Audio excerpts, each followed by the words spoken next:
philosophy class, and the guy went on to being a gay rights advocate at the academic level, and wrote a book on trying to resolve these debates about religious liberty.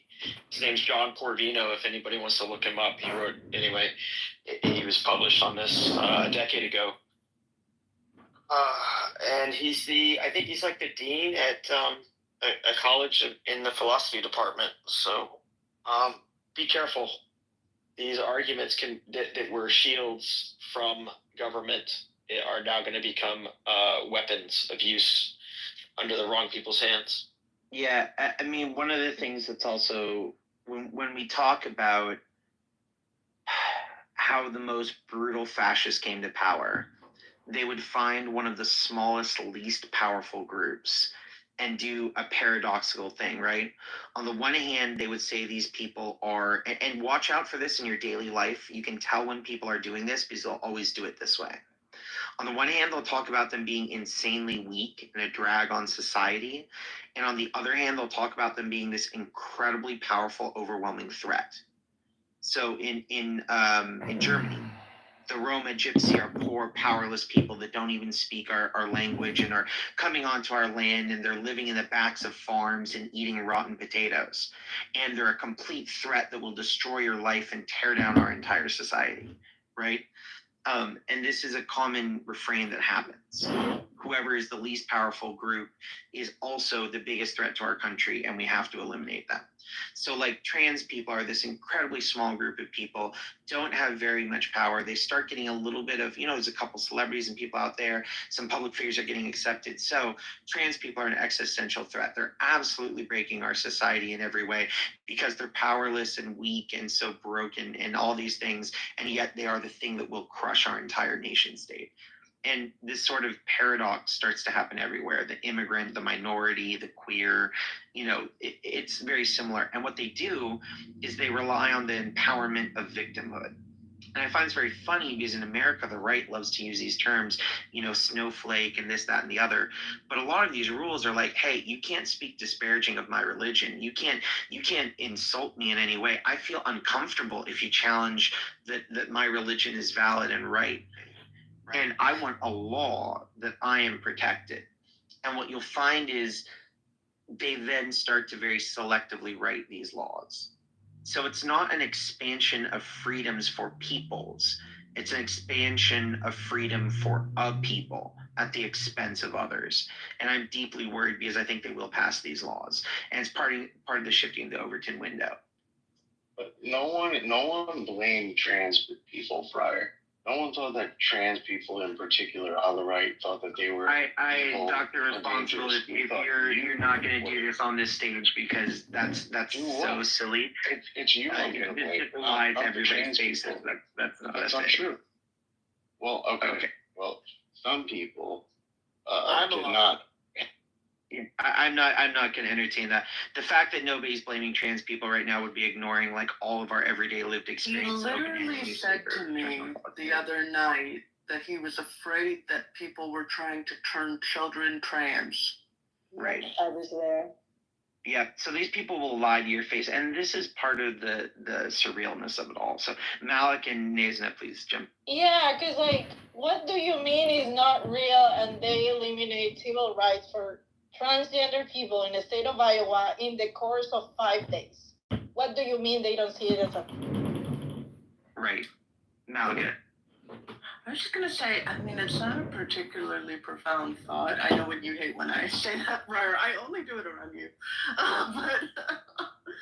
But I just, think about all the power that the U.S. president has. Okay? And this man is in office saying, you know what, that's not enough power for me. That alone is terrifying. You know what, it's not enough power for me. Why don't we really break some shit around here so I can have some real power?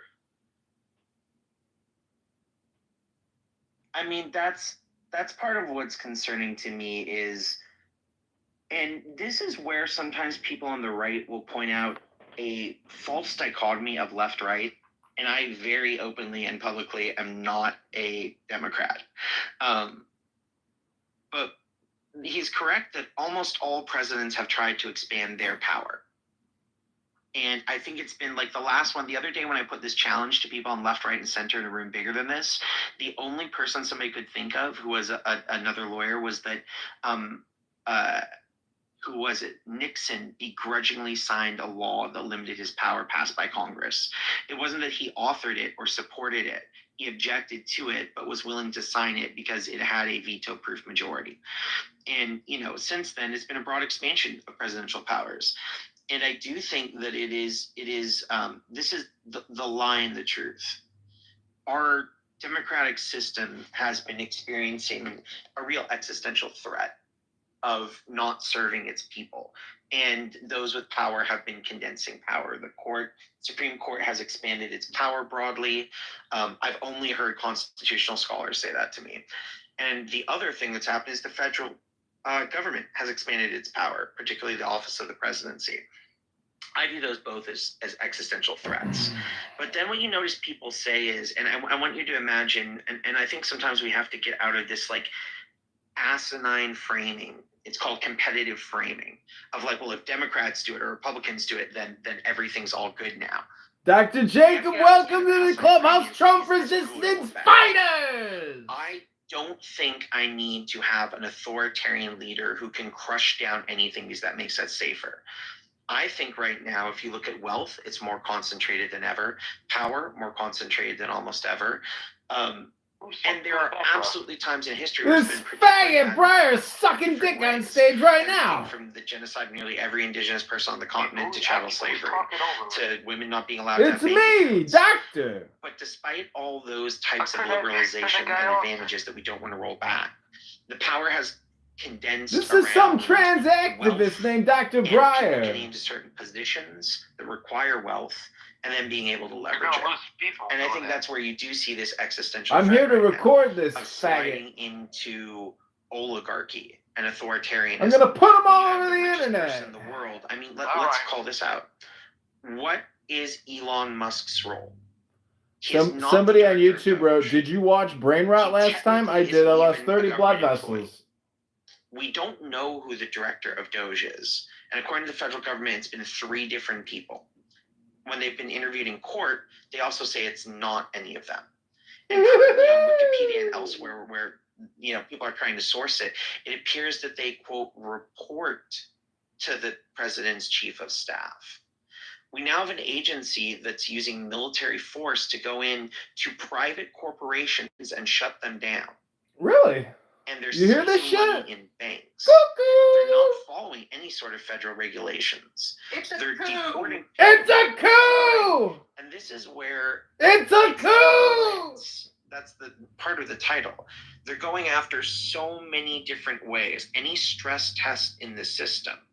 And when you blitz a system like that, and of course, there's always going to be, it's about efficiency, it's about something else. But Hitler didn't say he was coming to power to kill Jews. Trump is Hitler! Mao didn't say he was going to, like, slaughter a bunch of people. He's Hitler and he's going after the Jews! But it's beside the point, so let's...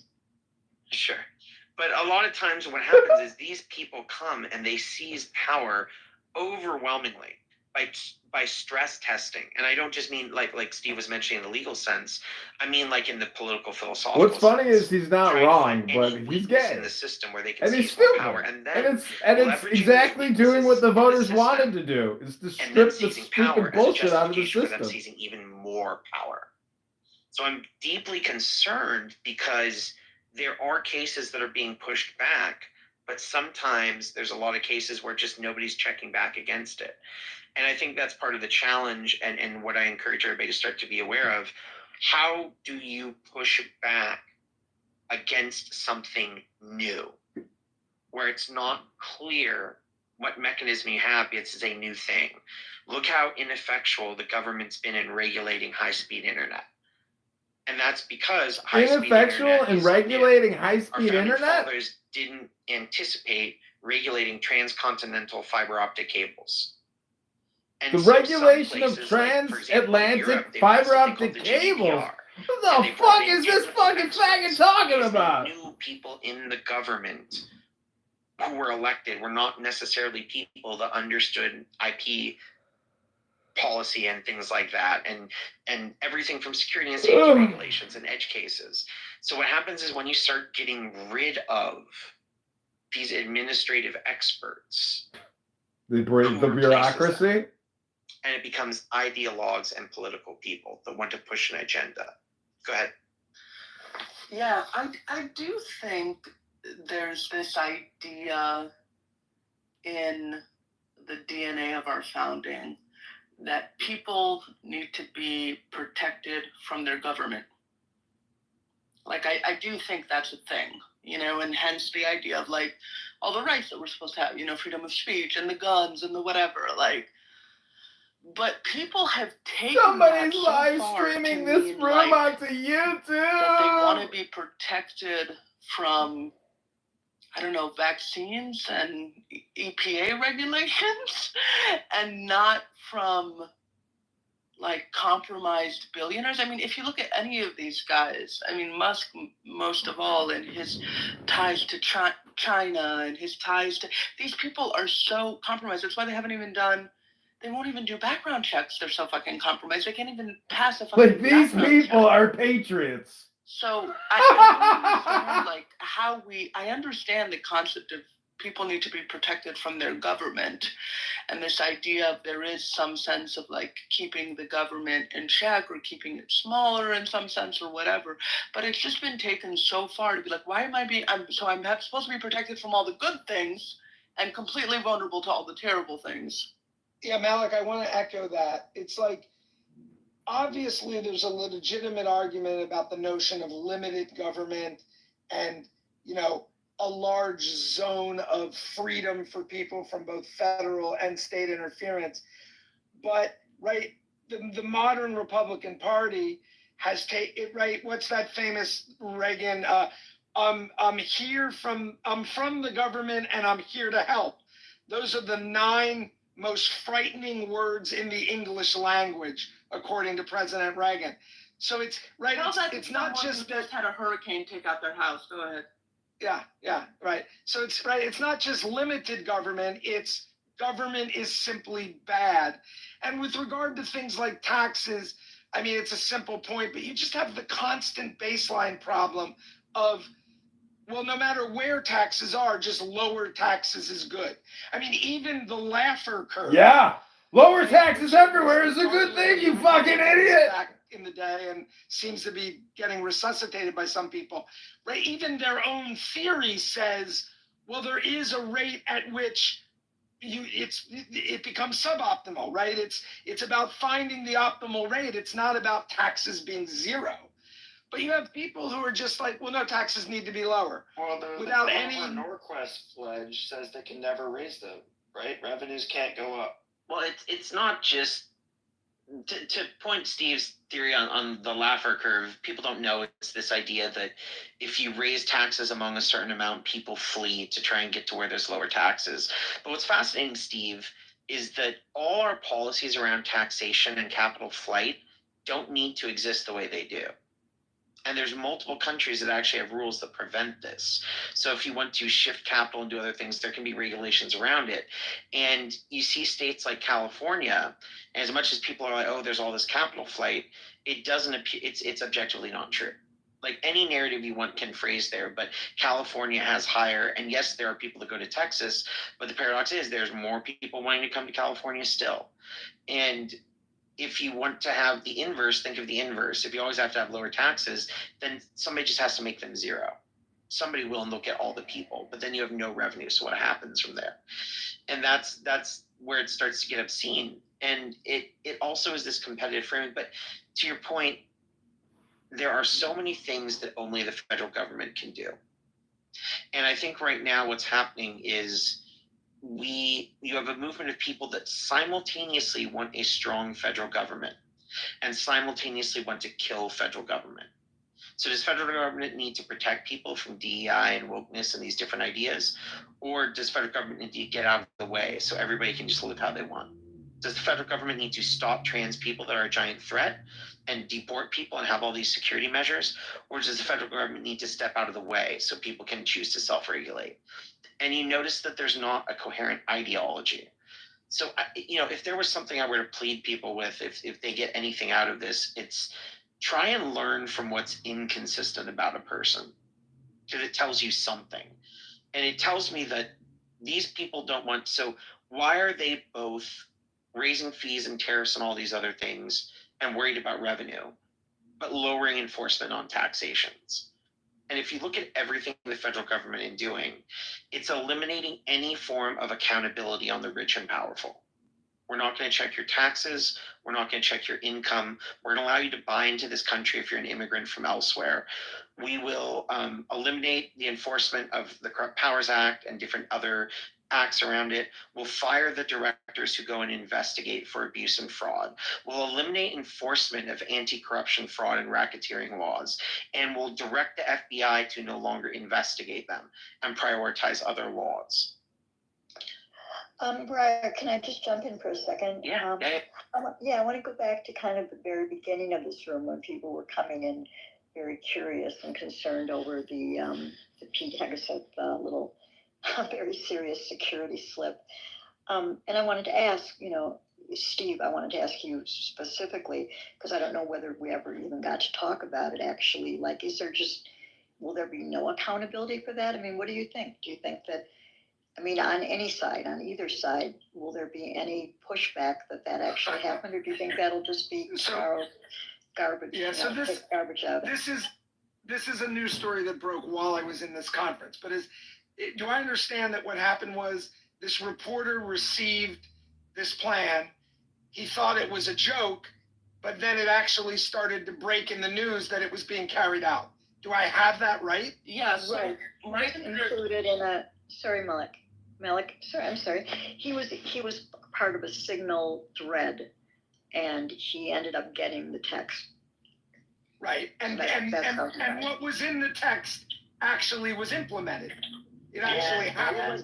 It was the actual plan. plan. The names and the nominees of all the secretaries for who they were going to send to a principals meeting. Jesus. Before it took place, it basically was the whole breakdown of this. The whole thing was spilled out with the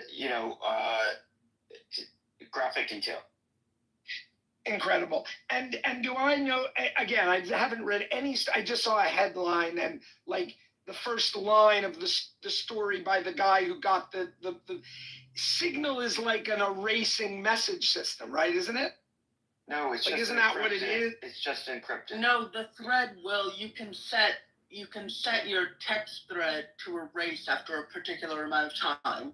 Is it a week? Is it an hour? Is it 4 hours? No, it's a messaging thing. You can keep all your messages. And it's they not have, but you have. But no. She didn't say It's encrypted.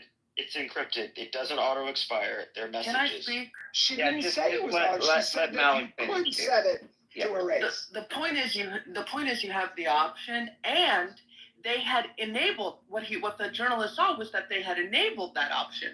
So they're doing decision making, not because you're supposed to do decision making like on that level through official government channels so that it can be kept for the records for the sake of accountability. So they're completely erasing the decision making, and also it's encrypted, but it's device based. Anyone who gets your phone can look at it.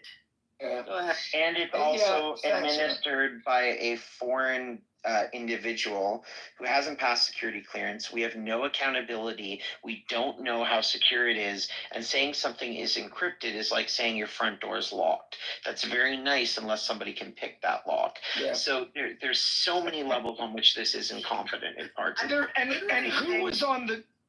Who was on the? No, go ahead, Malik. I'm sorry. Just super briefly. I literally think everything that these people have said about Biden, he's, it's weekend at Bernie's and he's a body in a suit. That's literally what it is with Trump. I don't know about his cognitive difficulties. I'm not his fucking, doctor. That man does not want to work. And he wasn't even on, let alone they should be in the security room. He's not even on the fucking signal thread. And they're sitting there talking about, what I remember Trump said or whatever the fuck. And they're all deciding among themselves. You got to see the screenshots right now that Aaron's sharing. And this is the thing is This was what everybody said before Hegseth came to power. That he is incompetent, he doesn't know how to run an organization, that he's an alcoholic. His mother had to call members of Congress and say he's a very good boy and deserves the job. And this is when we get this myth of meritocracy. You get this entitlement. Like, I went to law school, was on Fox News. I get to run our country. That's how it works now. This guy has, like, you're seeing calls from the right, left, and center that if this doesn't get you fired, what does? You're literally randomly messaging people, violating federal law in what's considered a highly unsecured platform run by an individual out of Russia. Yeah, and then all of a sudden they're going to try and just. So I'll give you my prediction. I don't know all who's on the thread. I heard someone say the president wasn't. Hegseth obviously was. We know that. Who else was? The vice president. J.D. Vance was on it, and at first he says he doesn't want to do it because he doesn't want to bail National out Security Europe. Advisor was on there. The And President's Chief then of Staff was on there. And then so you see in the screenshot you shared, Aaron, you see J.D. Vance says, "Okay, let's do it." So is J.D. Vance making the decision? Yeah. So here's my prediction. Here's my prediction, Al. Hear a little bit of it. Congress. Here's my prediction. Okay. Congress, of course, committees will, I think, hold hearings on this, even though the Senate and the House are both controlled by Republicans. And maybe I'm being too optimistic here.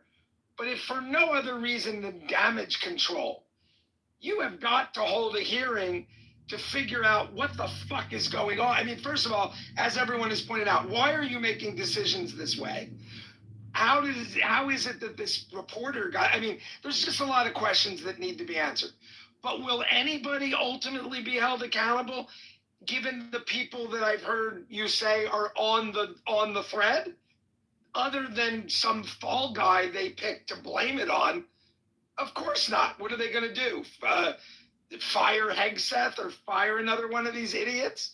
Of course they're not. So I would say hearings, and maybe they're closed door hearings, which that would be the ultimate irony, right? The whole hearing is about the fact that you release this to a reporter, but given that it's sensitive national security stuff, the entire hearing probably has to be closed. But that's my guess. It'll go something like that. Yeah, it's really outrageous, Steve. I mean, for those who don't want to go on to X, just to give you a little taste of what is actually in there. What you've got here is you've got J.D. Vance to Pete saying, if you think we should do it, let's go. I just hate bailing Europe out again. Let's just make sure our messaging is right here. If there are things we can do up front to minimize risk to Saudi oil facilities, we should do it. Pete says, VP, I fully share your loathing of, I'm telling you. He says, I fully share your loathing of European freeloading. It's pathetic in all caps, but Mike is correct. We are the only ones on the planet, parentheses, on our side of the ledger, who can do this. Nobody else even close. Question is timing. I feel like now is as good a time as any, given POTUS directive to reopen shipping lanes. I think we should go, but POTUS still retains 24 hours of decision space. Then SM, and I don't know who SM is, maybe Aaron does. As I heard it, the president was clear, green light, but we soon may clear to Egypt and Europe what we expect in return. We also need to figure out how to enforce such a requirement. Example, if Europe doesn't remunerate, then what? If the U.S. successfully restores freedom of navigation at great cost, there needs to be some further economic gain extracted in return. Pete says, agree. So, when we've been talking about the level of risk that all of this has put our country in terms of security, I can't imagine how anybody on these are the security professionals. Blue, red, or any other color cannot be alarmed by this. That's It's why I want to it's shocking. Do you think they were It's playing shocking. like 10D chess? Sorry. There's one lesson here. Do not drink in SecDef. That's the one lesson. Right. Seriously. I mean, seriously, it's shocking. And also, the president is the commander in chief. I mean, can you imagine if some other president had just said, yeah, it's a go, you guys figure out the details. I mean, normally a decision like this, it's worked up, and then you go to the president, and like a final call is made, and maybe there's a situation room, and the president is right there. This is like, but they hate Trump. They hate Hexax even more. One sentence statement by Trump. They don't even say, let's check back with him. Right. They don't say, well, let's formulate a plan and present it to the president. Well, it's just like, well, he said this, now let's just fucking run the country and do whatever. It's even worse because there was in the article that came out, the reporting was that, this isn't in the screenshots out, but the reporting was that J.D. Vance had written, listen, I'm in Michigan right now, I can't really deal with this. Like he was in Michigan on a political whatever. Oh my God. So it's like, oh my God, it's all coming to an end. So here's the thing that's to as somebody who deals way too much in IR and these sorts of things, there's a world in which this sort of a communication is set up initially, and I know this might sound strange, this is how things in the government can be decided. Like, you get a bunch of your national security teams together on a secure government protocol that isn't going through public channels. You sit down, you go, look, hello, Hillary open up Clinton. shipping. President's political goal is this. We got to justify this. What's the timing? What do we do? The question is what happens afterwards. And here's the thing that's problematic to me is it's the incompetence of sending that to a person initially. And the way they talk about Europe and elsewhere just validates behind closed doors. No, these people aren't playing 10D chess. They're just being the same everywhere. But the bigger, deeply problematic concern is what's not shown here.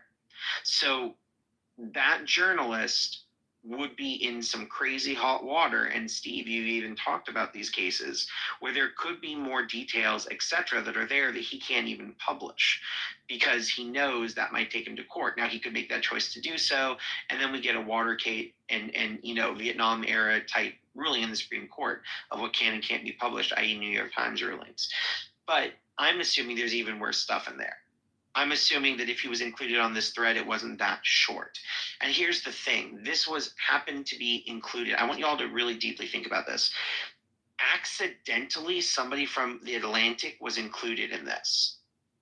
If they're being this careless, how many other times? I mean, like, when we hear about, this is the thing, and this is the thing, Steve, it didn't start here. It started when we did enforce the emoluments clause on Trump. It started when we just decided that when Trump appointed his children, I don't know if you know this, we have anti-nepotism statutes, and they were violated with Trump's kids. And everybody said, what do we do? What do we do? And the decision was nothing. And I think what's happening is we're exposing the frailties of our democracy. And the question is, do we either need to elect better people? Do we need to boot these people out? Or do we have to tighten up restrictions? Everybody's talking about how the government can restrict other people or foreign nationals or something. Do we need to restrict and limit the power and the office of the presidency? And I think my honest answer is probably all three of them. You know what, Ryan?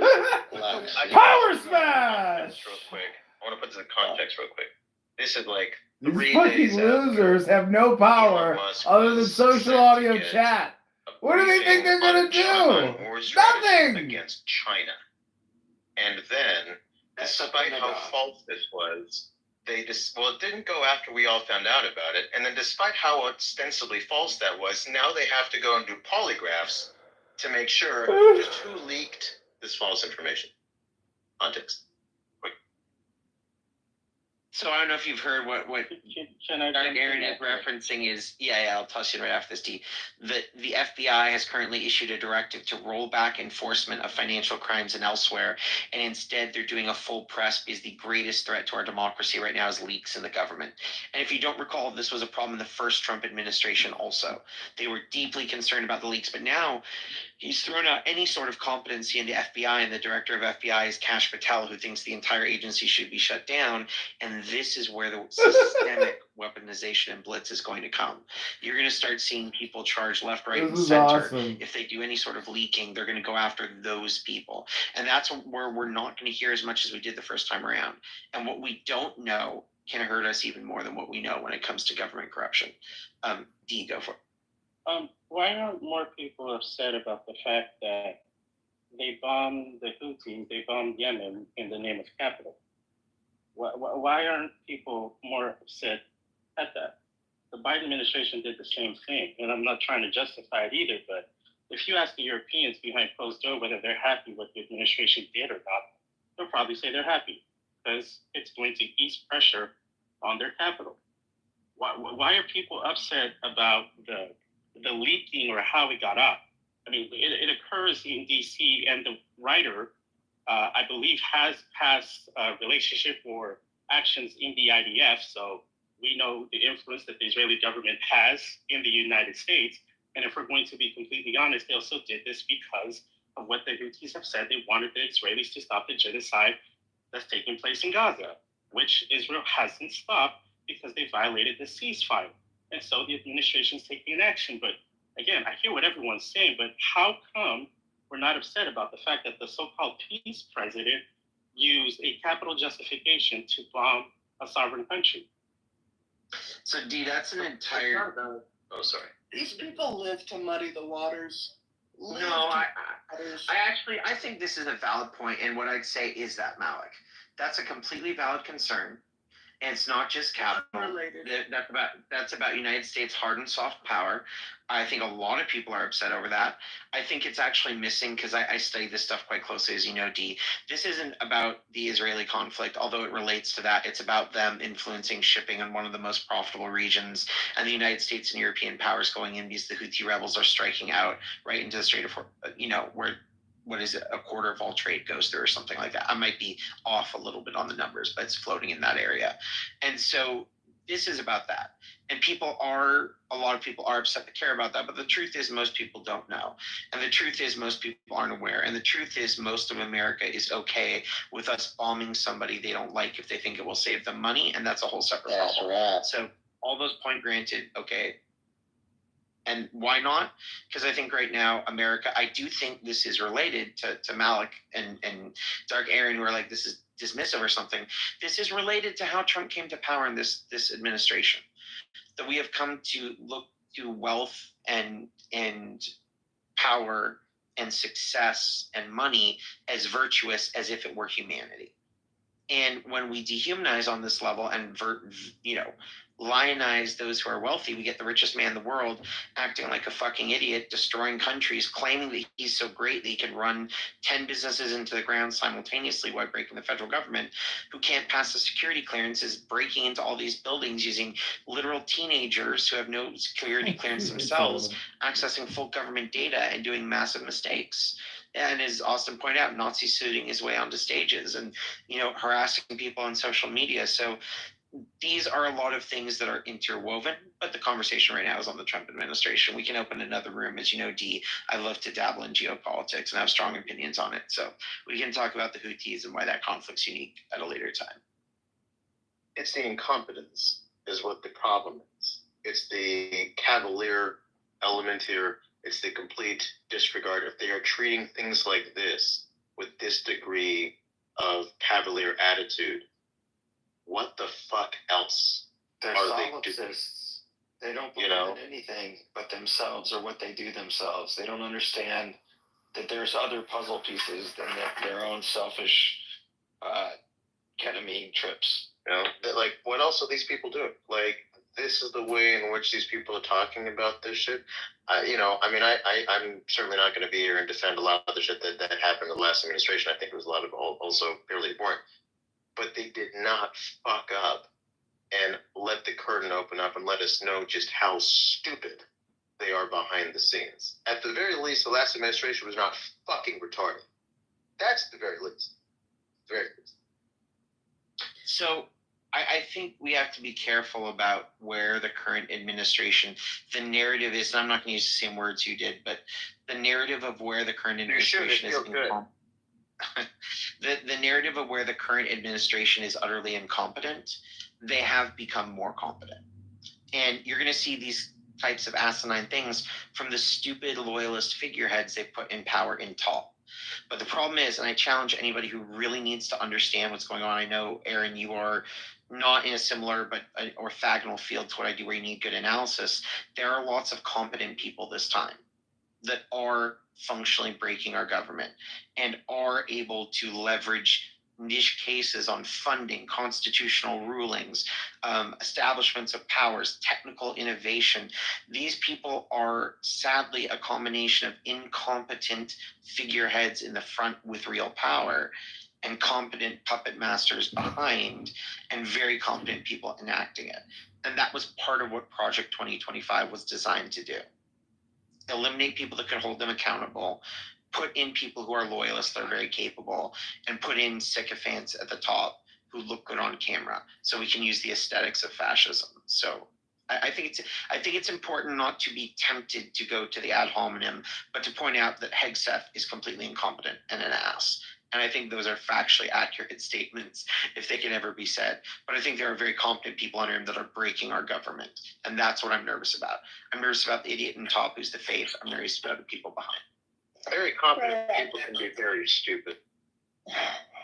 I need to go soon, Brad. I was wondering if we could hear from David G, because I'd like to hear what he has to say. And we've been going for a couple of hours here, so. Yeah, David, how's it going?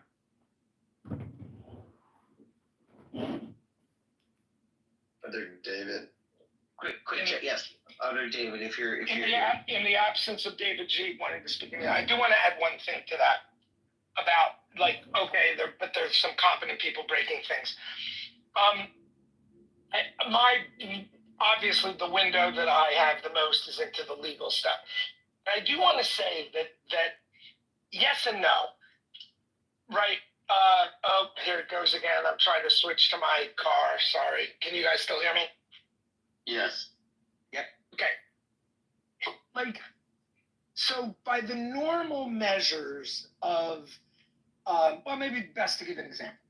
So there's a famous conservative lawyer, Paul Clement, who has a small firm that does a lot of religious liberty cases, so-called, and he's very conservative, and he's argued lots and lots of cases before the Supreme Court. He's done very well.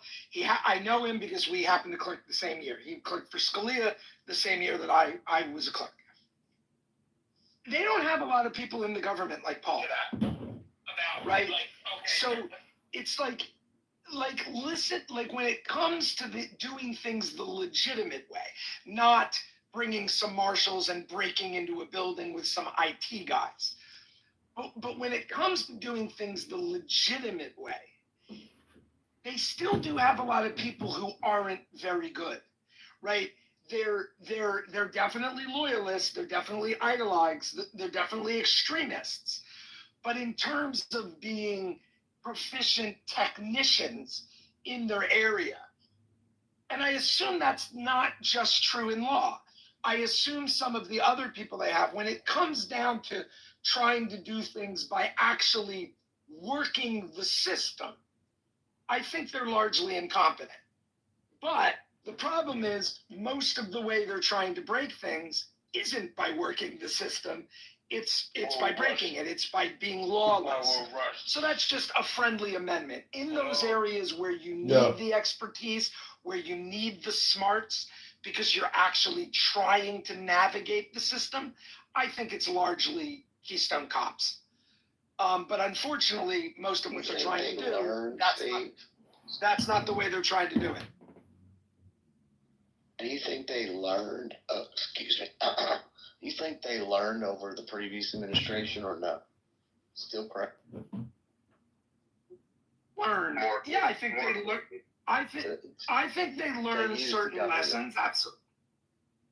I think they learned certain lessons, but I do think because he put in all loyalists, many of whom are Fox personalities or otherwise incompetent, and also the purge at the lower levels, right? Those people don't go into court and argue cases.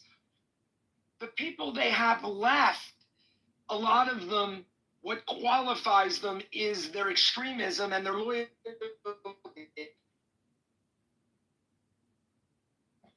Steve, we're losing you. Like, listen to the argument today in a particular case. It's just, Here's a better way to say it. Hopefully you can still hear me. Can you guys hear me? Yes. Can you guys hear me? We can hear you. So maybe it's better to put it in the negative. If they wanted to use the system, or even more precise, to the extent they want to use the system, they could have the Paul Clements of the world in their administration. By and large, they don't have those people. And I'm guessing it's the same in other areas. It's not just a lawyer issue. So I think they just can't get the best and the brightest for a variety of reasons, which I think are fairly obvious. Yeah. So I think when they're breaking things, Everybody's stupid but us. lawlessly, well, then you need a gangster. Then you need a bully. Then you need someone without principle. They're very good at finding those. Steve, do you think the law has kept you sane? Like, because you believe in that it keeps you from going over the edge? Because there are liars and propagandists. Is that same idiot back? Probably in an anonymous profile, but I booted them. You're all good. No, so. It's that same guy who was here before. I got him booted already. Yeah, I really feel sorry for people like that. I don't know what's the matter. Whatever it is. Go ahead, go. As long as he's not. Oh shit! I think somebody booted Wyatt. It was the other guy that was doing it, but if anybody wants to unboot or whatever message that person. No, Wyatt is or is that a different? Was it Wyatt Casper? I don't know. I don't know some of these people. I'm not in. Oh, Wyatt was Ricky. Okay, well then never mind. Oh, okay. Sorry. Takes a village from one of these rooms. Go ahead. I'm sorry. So what he just said. I don't think they want the best and the brightest. I think that's us thinking that you should want the best and the brightest, because the best and the brightest would not go along with all of this. They literally fired the best and the brightest because the best and the brightest are saying, what the hell are you doing? They fired the best and the brightest. So, no, they want ignorance and loyalty, and they want people that are have their own agenda because they know one hand washes the other. That's what it seems like to me. And the sad reality is we did see this the first time, and now we're seeing it again. And for everybody who voted for him, like, you didn't realize this was what it was the first time? That was the problem with the whole situation the first time, was the fact that we had idiots in office. Well, sorry. No, it's okay. Go ahead, David. We were trying to get you in here. Yeah, I got all frozen up and jammed up.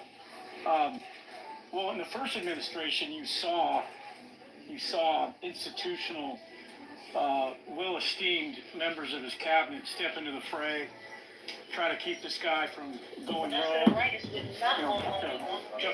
General Kelly and even the Attorney General he had there for a while, even though he was kind of a sycophant as well, Bill Barr.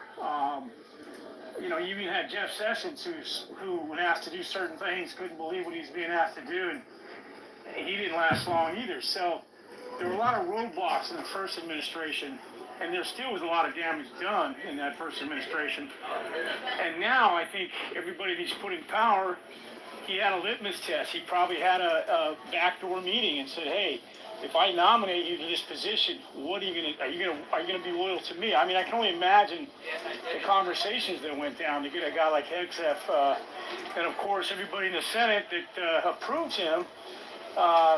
Everybody's doing that under the guise of being primary, under the guise of having a guy like Musk come along and fund their opposition. And you see a lot of people muted right now.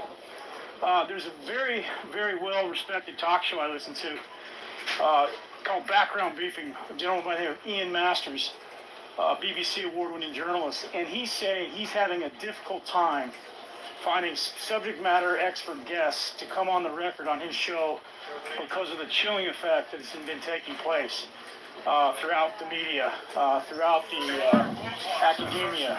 And, this is very, very Orwellian what's going on. And I love Steve Krohn's optimism with the courts, optimism because that's basically our last stand, really. And I don't see a lot of the Democratic elected congressmen stepping into the fray with this thing. I don't see them. I see them very muted right now. So, anyway. They're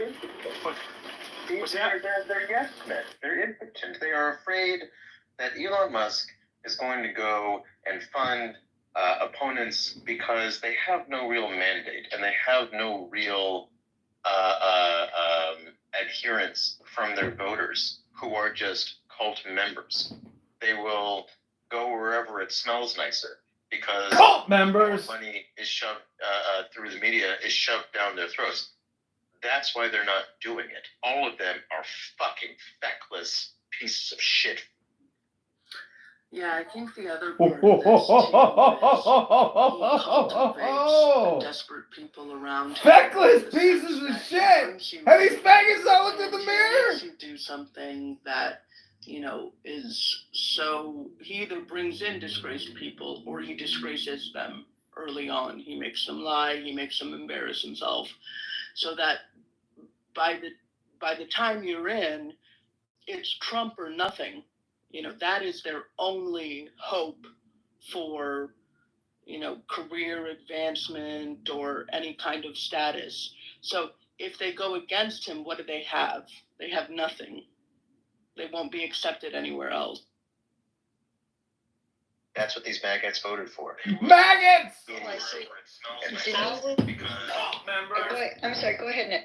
I would say, to be honest with you, I'm trying to maintain hope that in 2 years is going to be a long time because the last few months, a lot of shit is happening, right?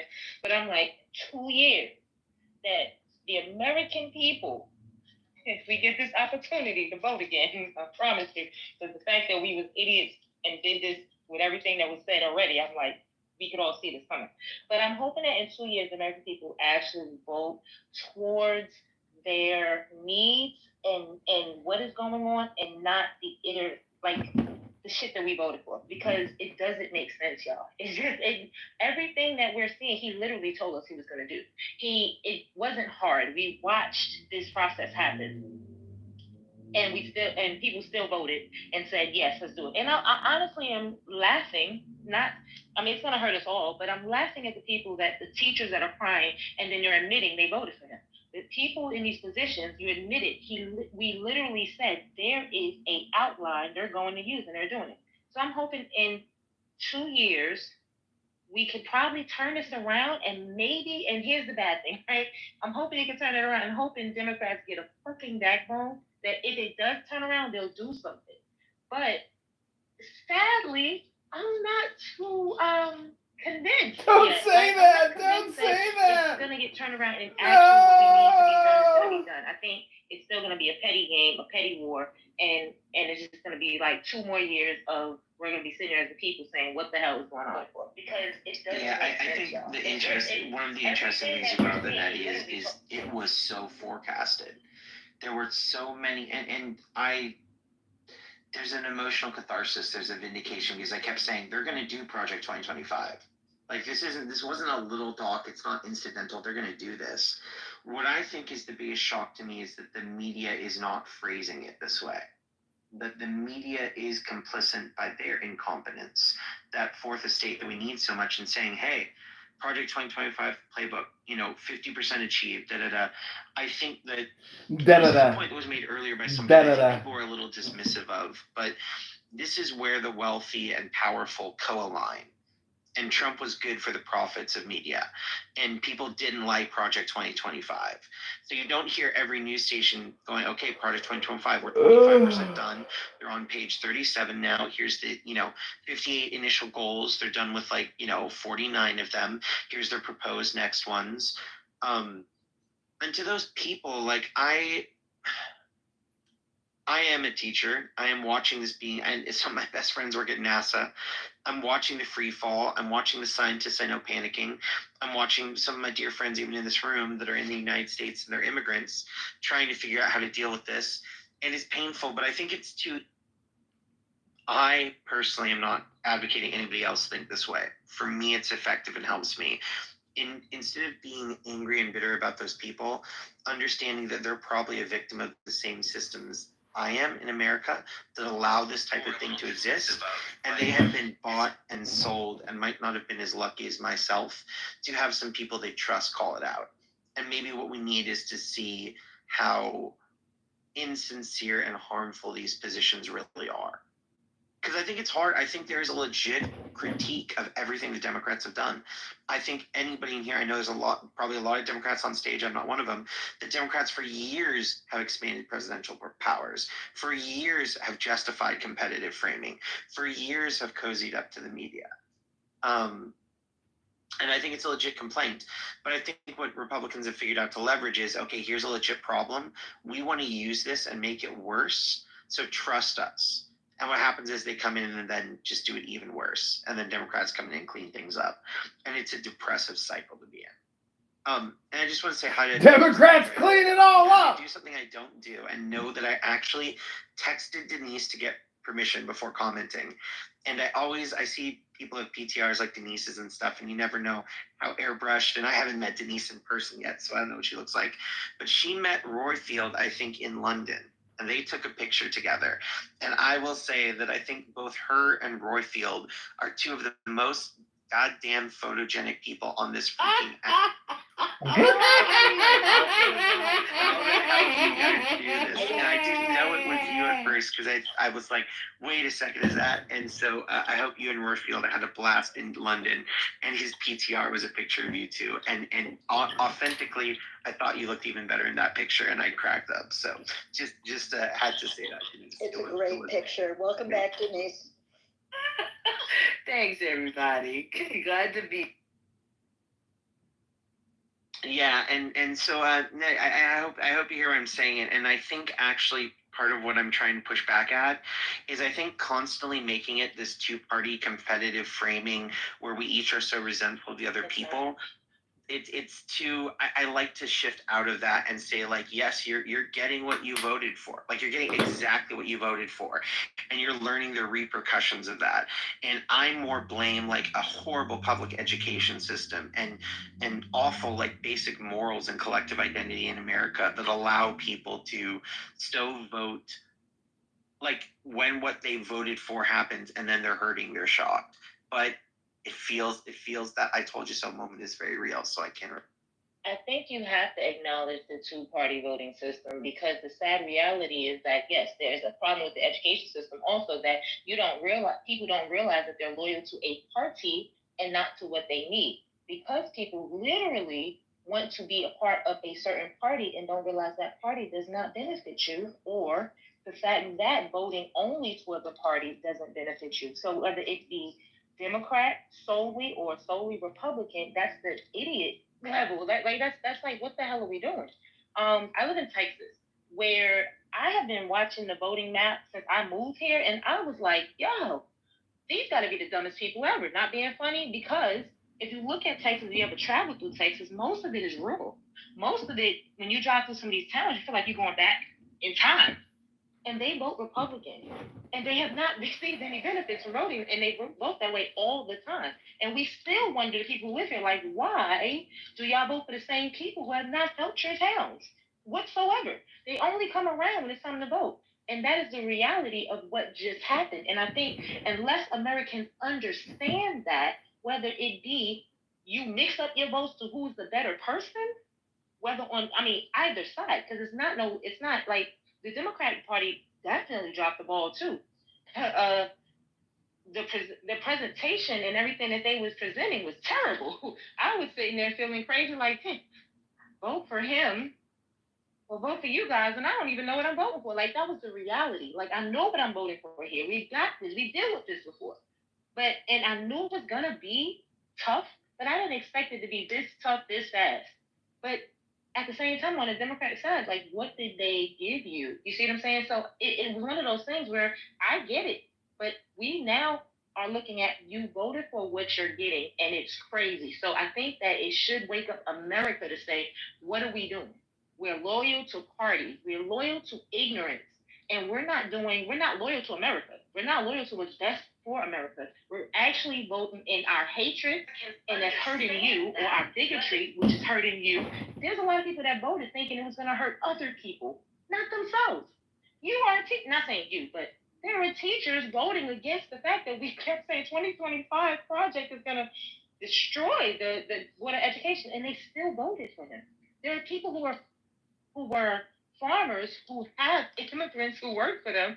I literally watched the newscast and the guy was like, I'm going to vote for Trump, but I hope he doesn't do what he said. He literally did what he said. So now farmers are like, we got to figure this out. This is just levels of what is wrong with us as Americans that we can't do what's best for this country, but we're voting towards we're voting towards bigotry and issues that is deeper in this country, and nobody's pointing this shit out. Nobody is saying it out loud, because then we have to face our demons. You see what I'm saying? And it's really just hurting us all the way around. And I think there are actually a lot of people that are calling this that framing that you're mentioning. I personally saw it all over the last election cycle. Among my friends, among the people close to me, among political reporters, among correspondents, among newspapers, there was a lot of commentary. In fact, the campaign, like, sometimes acknowledged and sometimes didn't, that was running against Trump. And I think that you cannot explain America. Like, it's like a little kid trying to put their fingers in their ears. You can't explain America without racism, sexism, Christian supremacy, white supremacy. There are so many things that you just can't explain America. You cannot put down a book, look at the facts about this country, and explain it without those variables. But at the same time, to make it reductive to any one of them, like, it's only about sexism, it's only about race, it's only about homophobia, that also is insufficient. I think one of the things, though, that does kind of encapsulate all of those is that we have fallen in love with power and a competitive framing worldview, which is what Trump has, which is actually, unfortunately, what I think a lot of the two-party system has. And this is that, I keep wanting to read that article everywhere, but I'm not going to do it today, which is that framing of, like, the distributed bargaining, that I get something at the expense of others. That's how the world works. So I have to hurt you. Like, if I don't hurt you, I'm losing because you're going to hurt me. And I think the reason why it's so popular is that the people with power have often gotten there by taking power and seizing it from others. And when they do that kind of, like, power framing and trying to dominate and take over, they just assume everybody else's. So that expression of, like, every accusation is a confession, I think there's another way of framing that, of saying, like, every accusation is them projecting who they are out into the world. And I think people voted on that policy, and they would rather, like Denise always uses this example, right? At the end of racism, when they integrated the pools, they chose to just get rid of the pools and pave them over rather than integrate. And I think there's this wisdom in that, of saying, like, we view if we're hurting somebody else that we're higher up. But the truth is, almost everybody is so far off of, like, I can drop $270 million to win an election, buy a social media platform, fail billions, go bankrupt multiple times, and then I could probably still buy my way into politics and just kind of shut down the government, as long as one of the people I buy gets in there. How many of us can just spend $270 million on the next election if we feel like it? And the thing that's even weirder is when you really contextualize it, he could probably spend $270 million on every election until he dies. He could match a quarter of everywhere. And that's the obscenity of this system. And the people there understand it that way and live that way. And what happens is, when everybody sees this enough, it becomes a self-fulfilling prophecy of, well, if they're doing it, I'm going to do it. And I think the tough part is, this is where I don't like to have superficial discussions. I don't like to play into something that's dishonest because it's easy and digestible. The truth is, we have to get past the view of harming another is a win for me. Otherwise, I don't think we can get this. And I don't know, I can think of ways that might work toward there, but I don't know how to get to there. And I think even in this room, when you saw those other people on stage and how they present and all the dynamics here, everywhere in life, I see it. And anyway, this is but one of, let's if I be can change one honest, thing, who's we? Because you're saying we a lot. We have to get past this. Who's the we? Yeah, Because a I'm lot already of us past ain't it. in that. Yeah. When I say we, I mean, like, society. Like, if society doesn't get Still past too this, vague. we're not going to be okay. Yeah, I was about to speak to that, actually. I think I agree 100% with Malik. I mean, I think that's why Democrats lost. Now, well, I don't need a spoiler alert. I'll put it like this. I think the idea of the collective we, like, we need to work together. We need to hold hands. Like, that's effective if you're reaching out to someone who wants to hold your hand, but it's not a good strategy if you're reaching out to someone who's going to slap it away no matter what.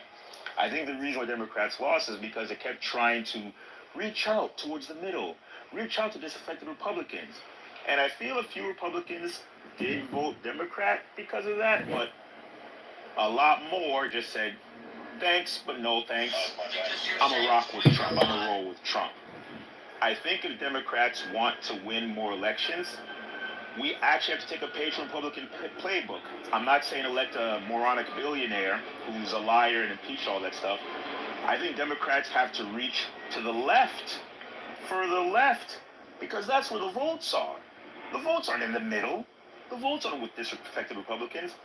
The votes are with people who are looking at Democrats and saying, yo, Chuck Schumer, if you're just going to sign on to Trump's bill, what makes you different from a Republican? I think there are a lot of people who stayed home and didn't vote in 2024 because they didn't see a strong enough contrast between Democrats' centrist policies and what Trump was offering. And I think if Democrats want to win in the future, we actually have to double down left, not try to reach to the center. Well, I disagree. They lost the moderate voter. They lost the centrist. That's what I'm saying. They reached out and they still lost. No, they didn't lose the Republic. They lost the middle of the nation. You're saying they keep going to the left. Hold on. Exactly. One second. They reached out to the middle. Go ahead. Just 1 second. Yeah, there are probably I don't know, 50,000. I'm being utterly hyperbolic rooms right now. The app's too small. That are going to talk about relitigating the last election, what the two-party system should do, and the election's over. The title of this room is meant to be there. What's democracy under Trump, with the analysis of like what's the systemic blitz of what's happening. I am not saying anybody is wrong. I'm not trying to censor conversation. It's a service. Like when we were talking about like I view myself as a moderator, as one of my jobs of service is to keep it focused on a message. So I'm just going to try and encourage us to go there. And I don't want to, I agree with much of what you said. So it's not a pushback at all. I'm not a Democrat either. So we wouldn't include me if we're talking about Democrats, but I actually campaigned for Harris. So I like to be transparent. But he's not a Democrat! I hope we can talk about where things are at now and then have follow-up rooms on how to effectively deal with it. Thanks, you feel me? We good? Okay. Yep. But it's okay. It's okay. I totally understand it, and it wasn't. I got you.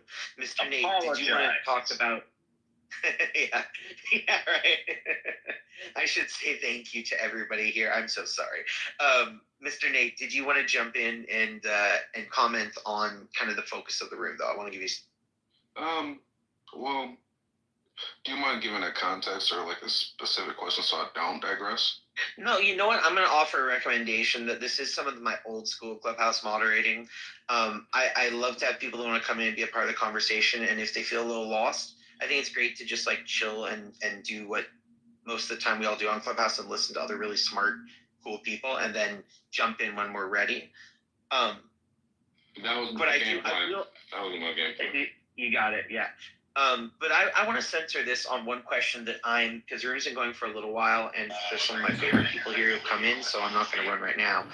But I want to ask the question to everybody. So I noticed that when I talk about this, it inherently goes to a competitive framing of like, what do Democrats and Republicans do, etc. Competitive framing. Conservatives, especially, and libertarians, talking about wanting a small government that doesn't dictate how people live their lives and use their bodies and spend their wealth, that, isn't trying to, that's trying to have freedoms and a conservatism of sticking to the law and following things. And I just noticed the wild incoherence of what is happening right now. But I'm deeply afraid of what the effects are. And one of the things I'm most concerned with is the president using deportation, criticisms of judge, now going after people's taxes and taking their info from the IRS, from a bunch of teenagers in a government agency with no accountability. And I think we're about to start seeing a lot of political prosecutions, including what they've been doing with legal firms and elsewhere. And this is one of those blitzes that a fascist or authoritarian uses to try and go after the system, to try and leverage all the information, much like large mega corporations do, to manipulate people's behavior. And I'm starting to see Trump doing this. He's starting to deport people not because they violated a big law or something, but because he doesn't like their view. He's starting to overturn green cards because he doesn't like what they say. He's starting to threaten law firms because they represent somebody he doesn't like. So I'm curious if people have thoughts on or predictions, but focusing on the chilling effect on free speech. Because I will tell you, I don't do replays on my rooms anymore. And if anybody wants to go back and look at the hundreds and hundreds of replays, back in the day when there were thousands of people in my room, I never hesitated. I don't do replays anymore because I'm concerned of some of these ideas and how it's engaged. So I'm curious if any of you are noticing this changing your behavior, how you're feeling about it, or just thoughts. Well, I just came in from London. I just flew in this morning, and I was sitting talking to people as we were waiting for our flights, and people were deleting their social media. They were literally like purging things before they tried to re-enter the United States. They were like developing like best practices of how they were to get through immigration, and it was bizarre. It's bizarre because you can say, well, you're being dramatic, are you being hyperbolic? Like it's dramatic and hyperbolic until it isn't, right? And those of us, I'm not native born American. I am naturalized, and I definitely, like, my husband is very concerned. I'm less concerned, but I find myself, quite frankly, just like down the looking glass a little bit, that these are the conversations that we're having, or things that we're having to think about, right? And I think that, we talk a lot about having like this democracy. We really have only had democracy for 60 years. And I've been thinking about that a lot lately. Like, we talk about this like we've been doing this forever and ever and ever. And the truth is we haven't. That it's been so fraught the entire time that we've done it, quite frankly, that this space that we're in, this bizarre kind of like, I would say scary space, right? I think what we're all having to like reconcile is that this is going to be hard and ugly, maybe violent, maybe sacrificial, maybe, you know what I'm saying? Like, and I don't know. I think that there's a percentage of our population that will do anything to not have that happen, which is why this is happening to the extent that it is happening. That fear of holding the line, standing up, really confronting what we're seeing happen. How I've been asking myself, like, what am I willing to do? Right? Like, where am I willing to sacrifice? And I don't know that we're there yet. Well, I can chime in real quick. Sorry. Yeah, I've been heard it asked that we should walk around with our birth certificates. When you travel, you got to be documented to the teeth now. Just to harken back to the 60 years that Denise was referencing, I had an uncle that had to sue for his citizenship when he came to America from Cuba because he had Castro sympathies, socialist sympathies. We had the Red Scare in America, where academics and people in entertainment were forced to defend themselves in courts of law, in front of Congress, that they were on lists. So this is not new to the American experience. And I'm afraid that we're heading in a very similar fashion, just to kind of echo the same sentiments. And I'm afraid to travel now because of the power that these immigration officers have when you enter the country. and I'm afraid of what I might see. Watching fellow green card holders and others who are here on visas, whether that be academic. It just came out that I guess UC Berkeley advised some of its students that if you leave, you may not be able to get back in. So this is very, very, very troublesome, developments that I've never seen before in my lifetime. But I'll end there. Thanks. I'm gonna say, and I'm gonna sound a little to some people, but I'm gonna say what I said in the chat. I'm gonna say that I watched The Handmaid's Tale, right, and I thought that was the scariest movie I've ever seen in my life. Okay, but I don't see how y'all I really am amazed how y'all don't see. I guess you said it was episode 5, where they explain how they got to The Handmaid's Tale, and they throughout this amazing show. If you've never seen it, you really should, because you will really be like, whoa, wait a minute. It shows how you got there. And we're walking through the same process. And I'm sitting here like, it feels like I'm in a fairy tale, because I'm like, does nobody else see this? Like, does nobody else recognize the same steps being taken? The thing that he just said, afraid to move without your documents, and leaving in droves right now because they're like, we're not comfortable with this. The fact that things are being we're being taken out of like the safeties are being removed, layer on top of layer on top of layer. What does it take for America to actually feel like this is not okay? Does it take for it to go the exact same way as The Handmaid's Tale? Do they have to go and literally attack Congress? Do they have to go and attack people? Because it's not making sense that we're not looking at it like this is played out in a movie, in a TV show. Attack No, not in that level. I mean, like The Handmaid's Tale, and then restructure the offices because we have, you know what I mean? Like, you gotta watch. If you never saw it, and some people maybe haven't, because I saw it by accident. Watch that TV show. It actually it's not reality, stupid. TV show, sorry, that was The Handmaid's Tale, and when you watch it too.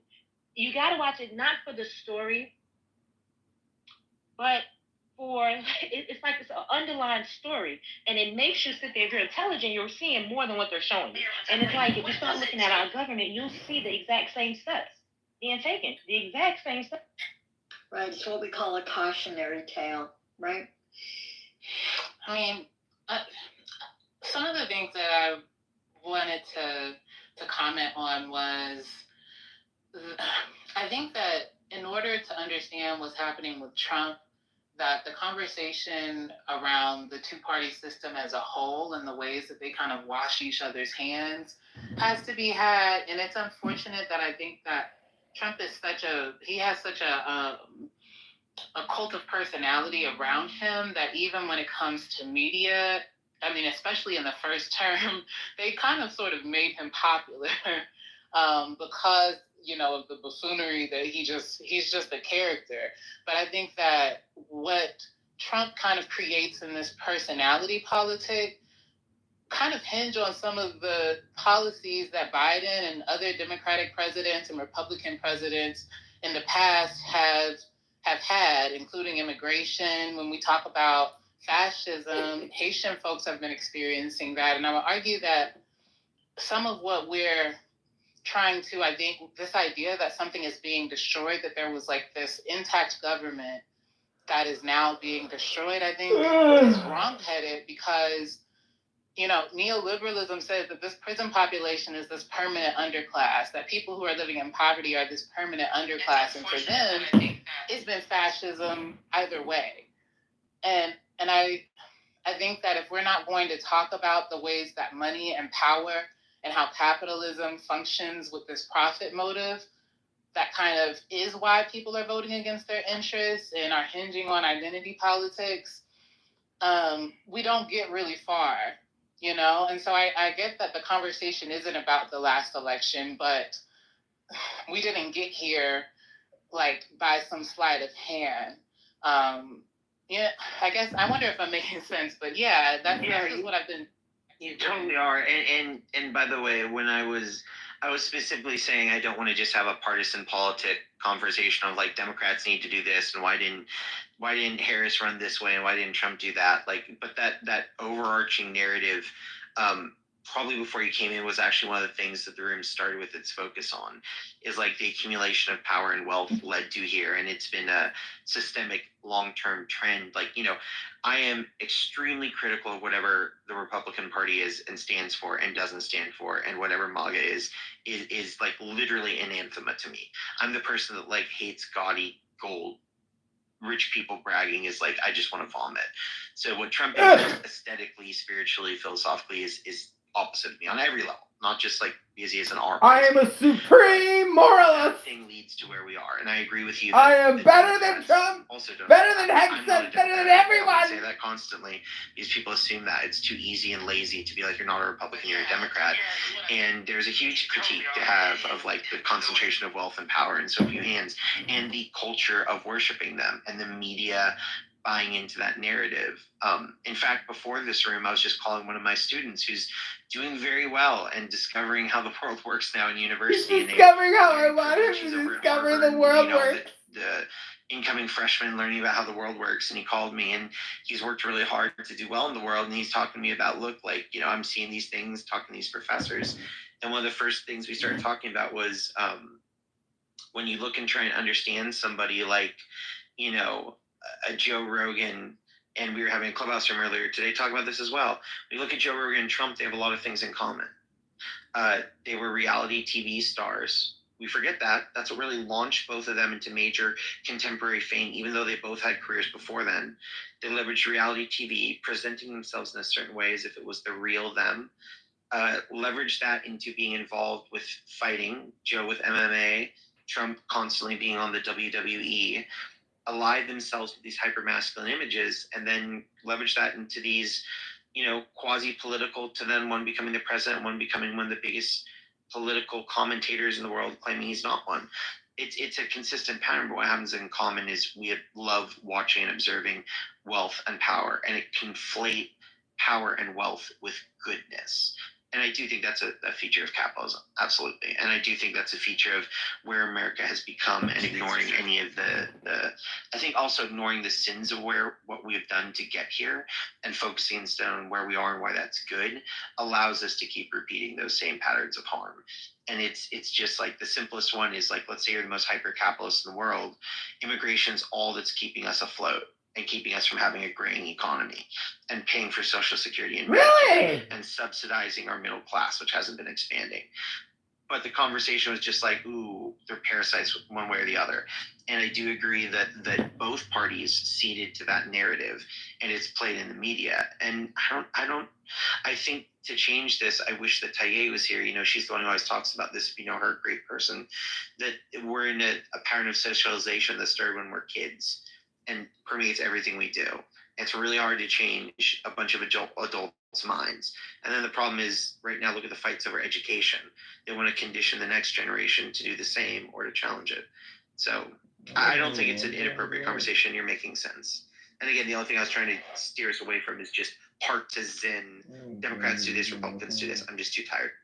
The point I was really trying to add, I think after listening to kind of everything, I think there's something to be said for the fact that the status quo has existed for so long, and both parties, like I think someone else said it, there was this inaction, and Americans really got tired of nothing happening, all these campaign promises for the past couple of decades where everything kind of just, we've slowly drifted into $36 trillion of debt. There is no real direction. There really is no real anything. I mean, we kind of don't stand for anything in this country. We're all kind of really just, we have a diaspora of thought. Everyone's kind of just individual. I'm not saying that there's anything wrong with that, but you can see we've kind of just meandered into mediocrity.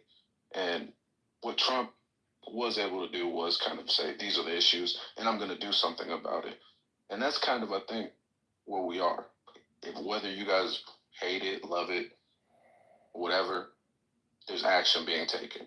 And that's what people are excited to see, and there's people terrified to see it. And I think you can't argue that action is being taken. No, you can't argue that. I don't know if I'm going to say your name right. Please correct me if I'm wrong. Is it Yakubu? You got it. Okay, let me let you go right after Nezna. She's been waiting in there for a while to talk. yeah, it's kind of like a band because I feel like it is a safe space. I see a lot of familiar phrases, but one thing ever since it's not I've safe. been I'm living recording here you for a whole all. year so far, it is so frustrated. Is it Ned? Your name? I don't know, Ned or Neat? Nate, I think. No. It's Ned. Oh, Nate. It's Ned. Oh, Ned. Oh, okay. I was right. I was right. So I'm like, every time I have a conversation, I say you're totally okay with panicking and like freaking out. It's like completely fine. I was talking about this. Like I've lived through inflation and through military coups and through changes of government and so many things. And it's kind of like it's so frustrating seeing American citizens just sitting their asses at home and not being actually doing anything besides like some meetings or some conversations being done. There's literally people dying actively every single day in this country because you just Where? the service in the morning.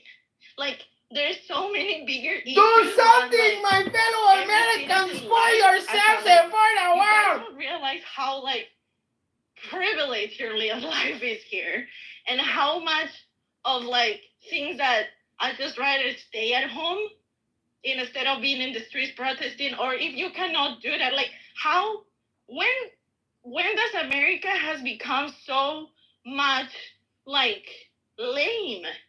And lame in a way that this It's is a your country who fucking fought lame. for civil rights. This is a country who like I want my civil rights. It wasn't because of like, you know, like that's the context I'm bringing in. Like when did like America as a nation, like their citizens became so like, oh yeah, whatever, it doesn't involve me. Whatever, Like, no, man. I'm gonna just scroll past this.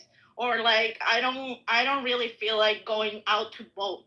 Like the guy was a self-proclaimed fascist.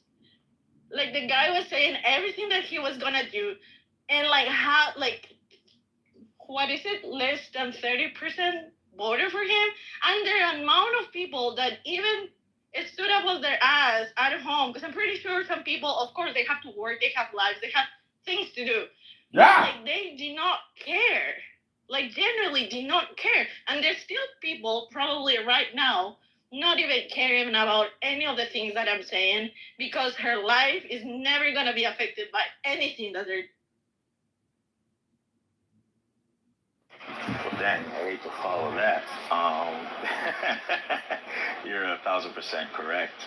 But I'm not sure. I mean, whether we're talking about the civil rights movement, whether we're talking about. Yeah, that's a great answer, right? Yeah. she nailed it. The only thing I would say is this in response to that. I think there's this misperception when it comes to revolutions or movements that, you know, the majority of people woke up and were inspired to action and did this. Nah. It's like startups. It starts small, bigger. You know, these things get bigger, but I'm not sure. I think it's just about organization, honestly. You know, the reason why the civil rights movement worked wasn't because the majority of Americans all of a sudden decided to stop being racist. It's because the small group of people that MLK led and other civil rights leaders led were very, very well organized. A small group of people organized very well can make a lot of change. I think that's the reason. So, to bring it back to the main topic, I don't think we'll ever see the majority of Americans wake up and say Trump is bad. Not gonna happen. I think what we're lacking now, if we're not going to see democracy end, is a small group of an organized resistance. We currently lack an organized resistance to whatever it is Trump is doing. And until we get that, until we get a small, organized, very energetic, focused group of people then Trump's just gonna keep steamrolling our collective rights. Well, I think this is part of, I think American exceptionalism that is so baked into, like, I have been raised in one of the most, like, within a Native American context, critical framing of the United States. Incredibly critical framing. And I still was so kind of indoctrinated, despite that, with American exceptionalism that I'm constantly find myself gobsmacked with how, like, oh my God, this is happening here in America. We're going to do this. And I think people that have come here from other nations and places have that privilege of knowing a different way and seeing it. And that's one of the values of immigrants, is they can look at your country and say, hey, are you aware? Like, we've been through the coup and dictatorship. This is what it looks like. This is what it feels like. I kind of see it coming. Shit, I lived through that one. I'll probably live through this one. But, y'all are just doing what we did before. You want to be doing that? And I think America has been so, by geography, by military stance, by a lot of reasons, post World War II, stepping into this like unprecedented, almost global hegemon and building the wealthiest, strongest, largest military empire that's ever existed in the history of this planet, we feel so invulnerable. And it's been said before, and again, I think this is part of that like exceptionalism, that America can only fall from within. Like, think of even that expression, we're so strong and so powerful, nothing outside can destroy us.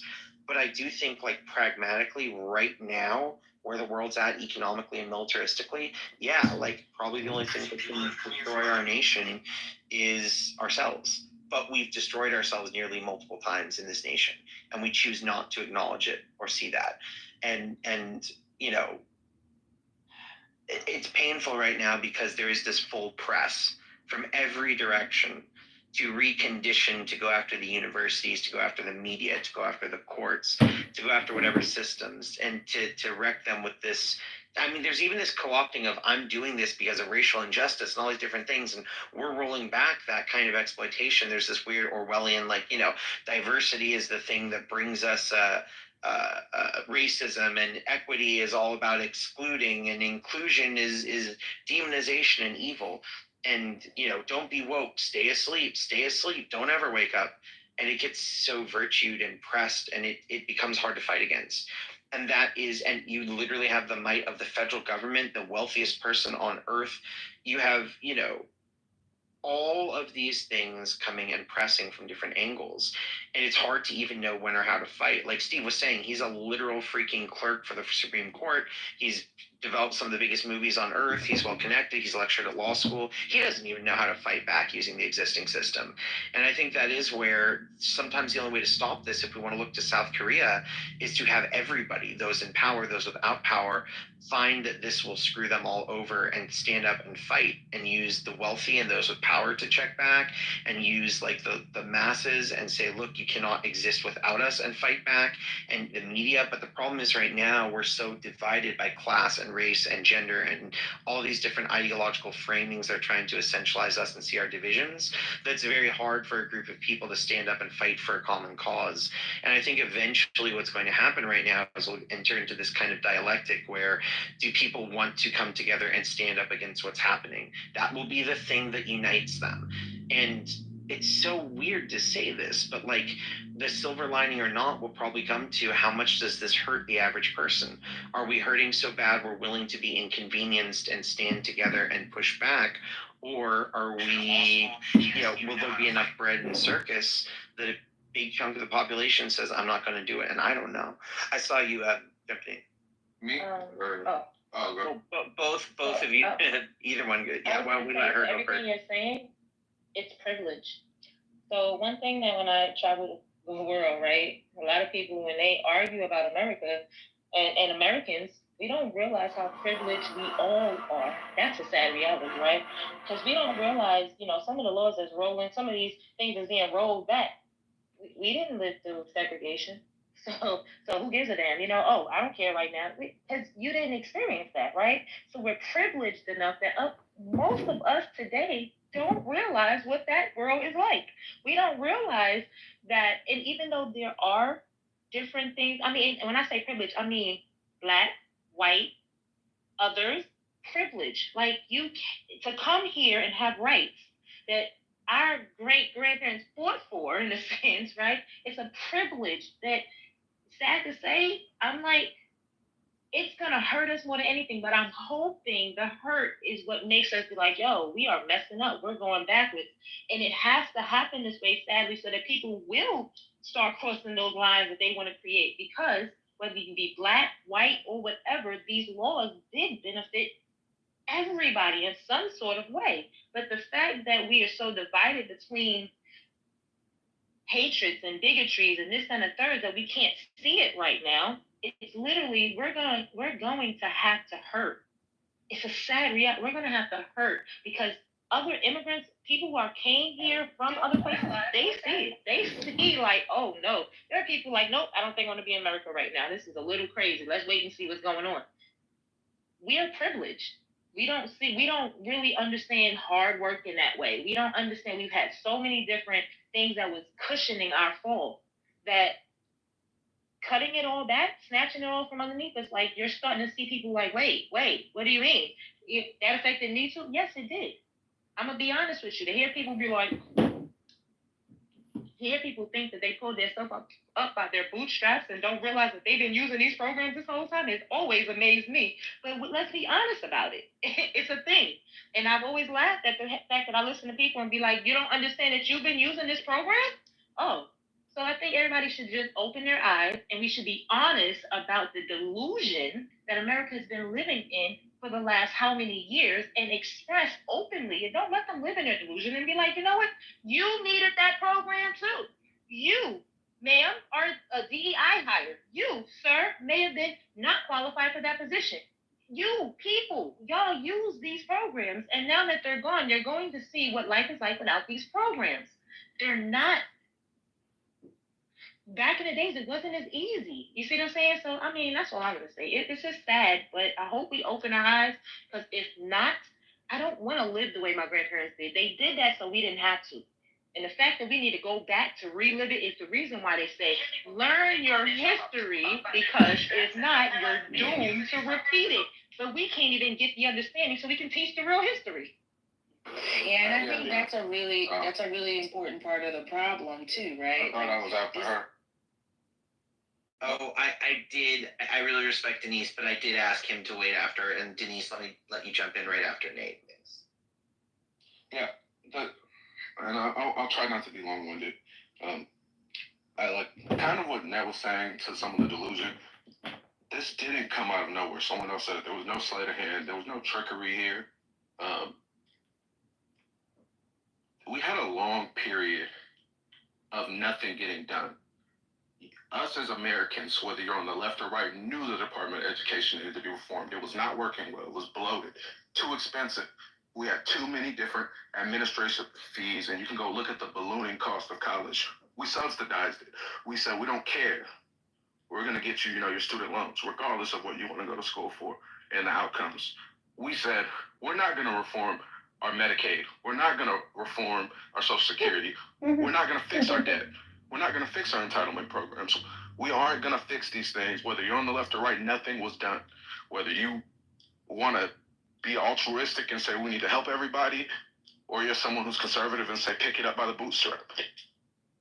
These type of coups happen, and these type of dictatorships and tyrant stuff come out of incompetency and inaction. People get tired of this shit. And now you get these populist movements and people who come and seize power because you have people in power who didn't do anything. So this is kind of what you're left with. I kind of raised my hand, but I didn't know if Denise really wanted to. Yeah, can I let No, go ahead. Okay. Okay.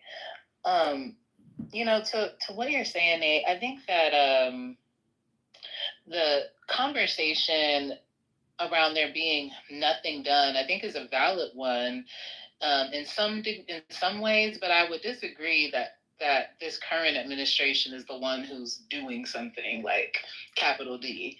I think that what they're doing is different, or at least it has different optics, But I would say that by and large, they kind of wash each other's hands. And I mentioned it in the chat, like Roe versus Wade had that opportunity to be codified, but it wasn't. And it was then used as kind of like this carrot dangling, for preceding, election periods. And I think that there's been this coalescing of corporate, donors and lobbies and government for a very long time. And there's been this lobbying that's unchecked for a very long time. And of course, now we have cryptocurrency, which is a whole other beast. But my concern is that when we're talking about DEI and even like USAID, there's positives maybe, which like that allow people to survive. Like I've worked in the nonprofit industry and I've witnessed the ways that funding has been slashed and the ways that, you kind of get these little trickle amounts for these massive issues. It almost feels like in order for you to have a job, there has to continue to be a problem. There isn't really a desire to solve the problem itself. But I won't digress there. I'll just say that USAID has historically been used to destabilize other countries in terms of like of agents under the guise of being these aid workers, coups in Guatemala and the Congo, different things going on that I think the privilege, and I caution with calling it a privilege, right? Because my ancestors just didn't ask to be here. We were forcibly moved here, and now this is the scenario that we're experiencing. But that the things that we experience here are like the tip of the iceberg to what the international community experiences at the hands of American imperialism and at the cost of this capitalism that I think we just kind of want to refuse to see as the overarching problem. The ways that class informs the ways that we even come to politics, what we perceive to be a problem or not a problem. Mass incarceration is a huge problem, but oftentimes the people who've experienced it aren't in these conversations around the politics that we, need to create. And I think that if we're not thinking about how the lowest classes of people, folks who are unhoused, people who are incarcerated, queer and trans folks, like what's going on in that way, I think that we'll always have this lack of sight around how to deal with the oppression holistically and not just focus in on political personalities and the political theater that, we're exposed to. I think there's a danger in saying, well, Trump is doing something and what we're seeing now is a result of, incremental power grabs by previous administrations. The danger in that reading is that it becomes an excuse, a clever excuse, no doubt, for complacency. Because then it makes it easy to say, well, both sides are bad, so what can I do? It's already too late, so what can I do? Right? And so I think that reading of things is wrong, by the way, but even if it were correct that both sides did nothing and this is just a result of incremental da-da-da, again, I think that's completely an incorrect reading. Even if that were true, though, it's very important that a narrative forms against that. If only because the counter-narrative that what Trump is doing is unprecedented will at least spur people to action. So that's one thing I wanted. What's that? I'm not finished. I'm not done yet. I'm almost done. I'm almost done though. I'm gonna be different and not be long-winded. The second thing I wanted to say is around the divided thing.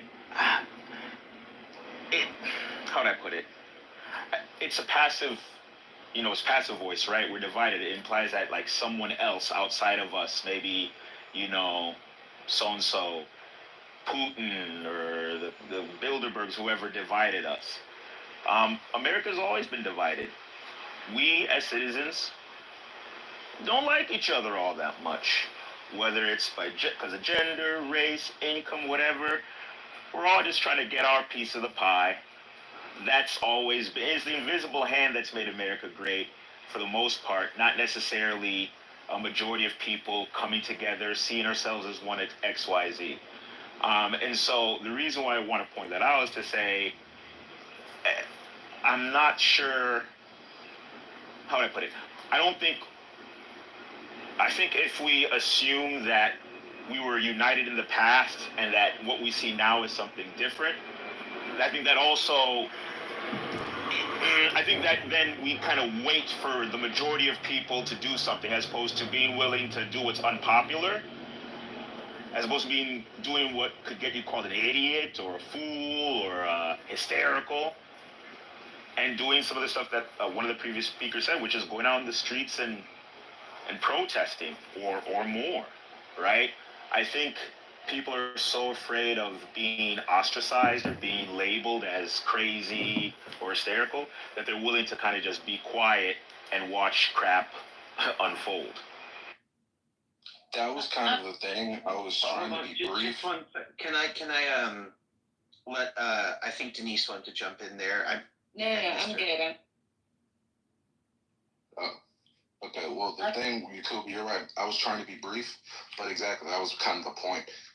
The presidency has forced people now that you can't just have this passive, oh, we got to fix things. No, someone is making you have to do something. You can't just sit and say, well, it'll eventually get done. No, there's a person in office now that if you fail to act, they're going to act. And if you don't like it, shit, you're shit out of luck. So you got to do something. I just want to say just really quickly that my statement wasn't really to say, okay, well, both sides are bad, so we should do nothing. I thought it was kind of clear, but I'll just reiterate that I think that the systems that we are functioning under, capitalism and imperialism, have a lot more to do with the outcomes that we are experiencing outside of the political personalities that we see curating them. I think that this partisan political structure, the systems that we're trying to point a finger to, are both functioning under the same logic.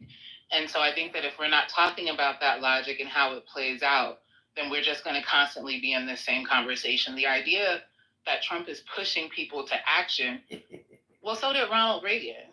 I mean, we've had this type of presidency before that is very much law and order, it's my way or the highway, and a lot of things do happen, a lot of bad things do happen, but it doesn't necessarily change the trajectory simply because, they exist and they force you to change things. The people in power, the people who own things, still remain the owning class. Really? Yeah, I think that's right. And I think that it confounds our ability to have quality conversations, to be honest with you, right? Because we're constantly accepting the frames that are presented to us rather than, really allowing for new ideas, right? So somebody says, we need to run government like we run business. And we, get pulled into some conversation about running government like business. Why are we even having that? That's not even a real conversation. It's not business, it's government.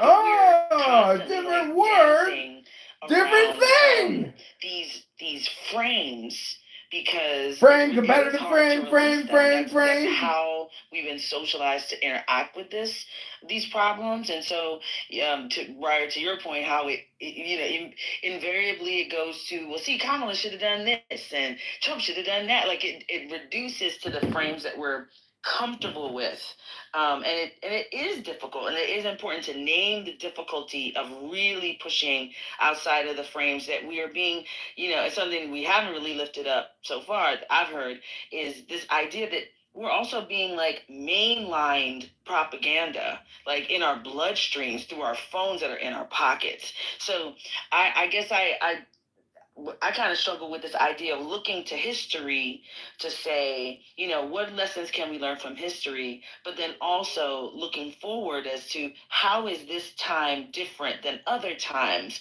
because of the sheer ability to pump information. And I would say information is a kind word. Lies right into people's a bloodstream. It's one thing to disagree about civil rights, right? And to have an argument like I think X and you think Y. It's something totally different to be force-fed complete propaganda, stuff that just isn't true. Like I listened to somebody argue to death that no tax was in the budget, no tax on tips and no tax on Social Security. And I was like, honey, what page is it on? It's a document. What page number is it on? And they got so frustrated because it's not in there. It's not in the document. So how do you have conversations, and how is this time different? I know we've always had propaganda, but this does feel like it has a different permutation and texture.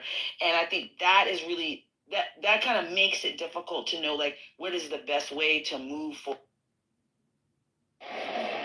I guess I disagree with the capitalist framing of Trump, because Trump confounds capitalism. One, he's not a good capitalist. He went bankrupt several times.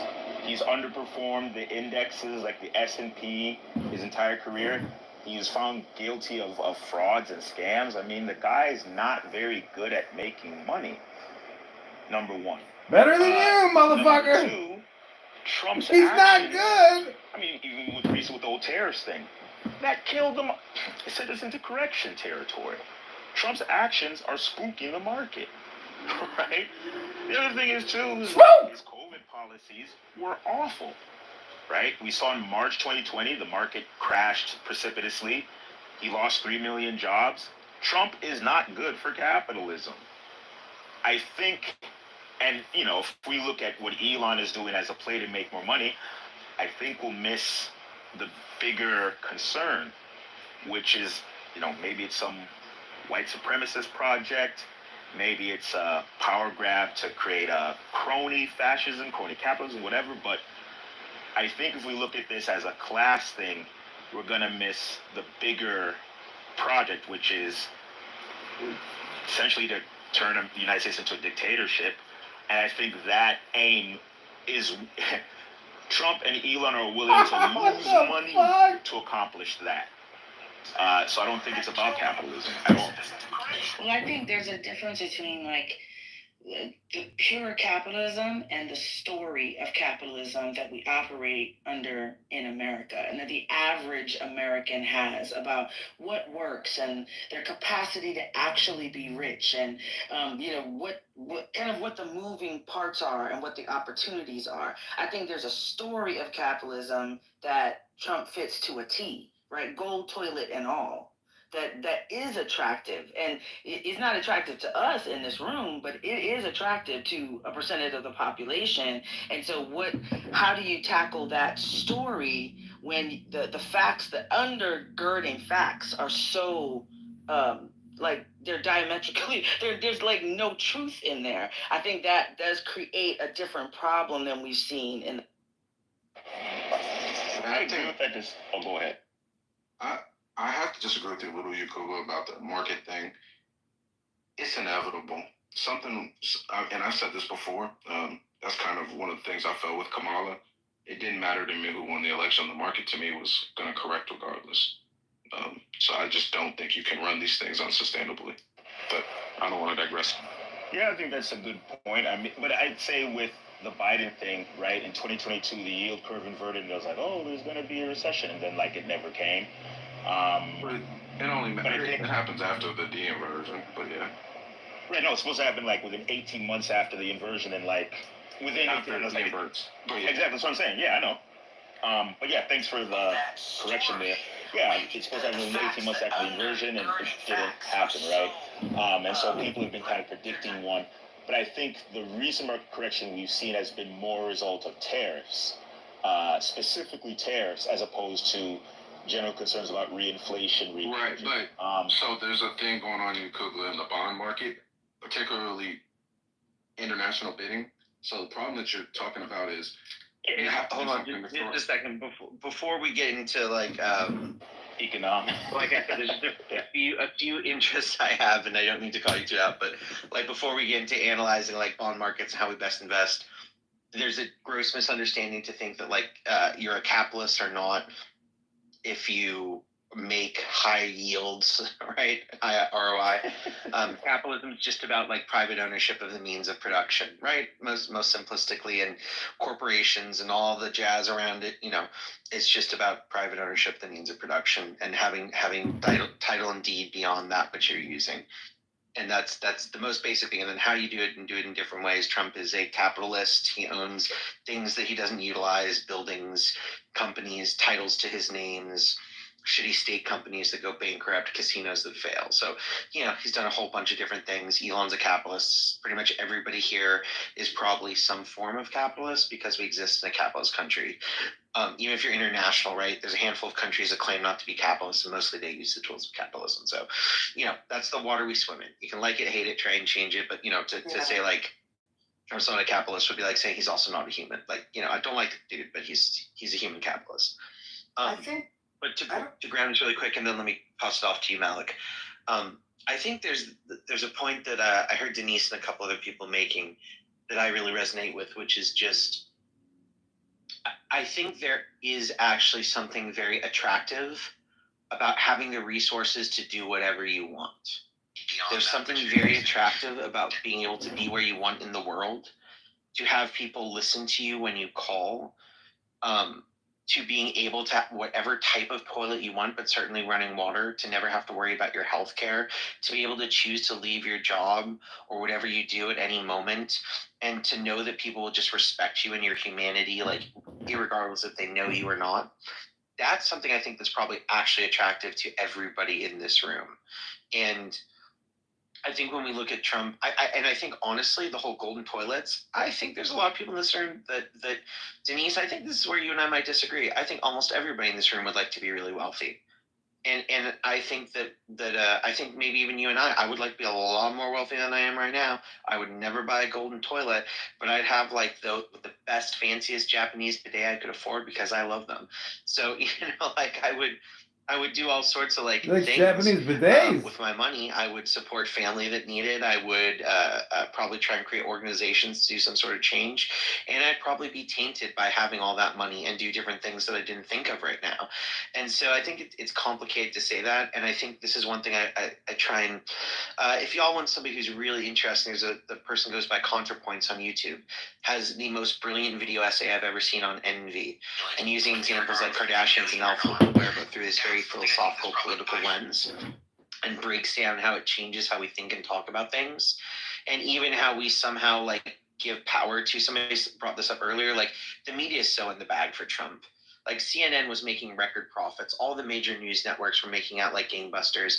And I think like the type of critique they engage with when Trump is the most softball, like feeding into the mainstream narrative. And I think Trump effectively even played them, and he knew it and they knew it, and they both made money, and he got the presidency. And the point earlier that these people would lose money to be in the presidency, I'm going to be a little more direct and forceful for a moment, so apologies if anybody gets triggered by this, but the fuck do you think money is for? Like, how much fucking money do you need? These people could buy a $10 million house every month until they die, and net positive money, never selling them and leaving them empty, and just putting a bunch of people on top and paying them for the rest of their life to watch the homeless and laugh. And that is not an exaggeration. That's a literal amount of money that they have. Put that into context. These people have so much money that what the fuck can they spend it on? And they have so much money they can just buy up other companies and leverage it. So when they have that much money and wealth, none of us view it as a problem. It turns them into goddamn psychopaths because everybody's a threat to them. Everybody wants to use them. Everybody envies them. And whether they're saints or sinners or anything in between, they become almost like a different type of examinment. And we're so caught in envy, we don't see that's a problem for them, that's a problem for us, that's a problem for society. So what the fuck are you going to do with billions? You have hundreds of billions. I can buy cities. I could solve poverty. I could put a man on the moon. I could do insane shit with my money. So what do I want? Well, the biggest thing I spend money on every year is goddamn taxes. So I will buy this government. I will spend $270 million, and I will destroy the tax rate, and for the rest of my life, it'll save me $1.2 billion a year. Simple, best return on ROI I could ever have in my damn life. So these people are spending their money to make more money. And in the end, let's say they aren't even going to get to lower their tax rates. What are they going to spend it on? Another yacht, another Versace outfit, fancier food? Like, I can't eat enough gold. I'll poison myself trying to eat enough gold to even make it worth it. So they buy a government.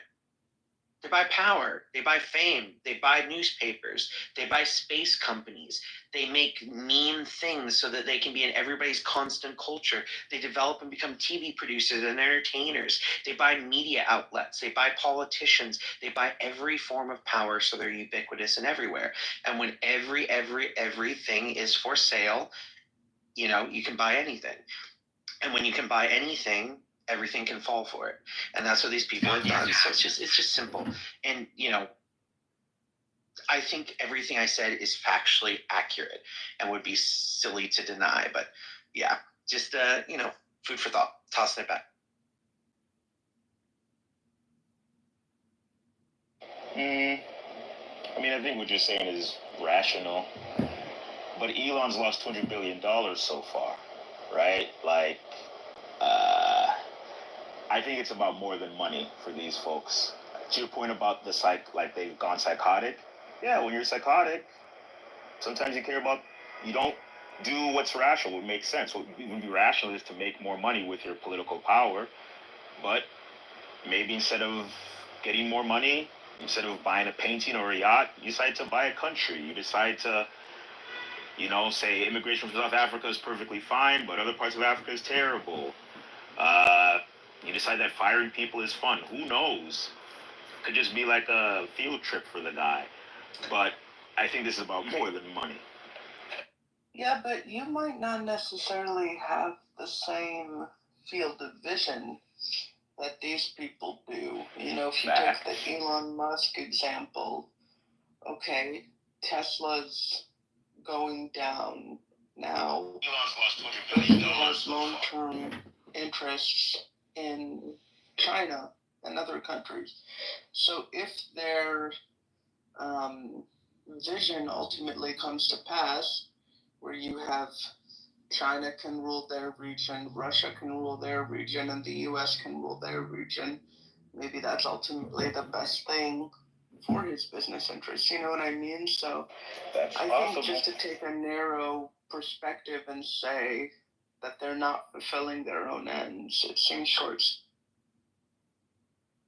There was, I don't know if you guys have talked about this before. I'm gonna look for it, but it just came to my head when is it Malak?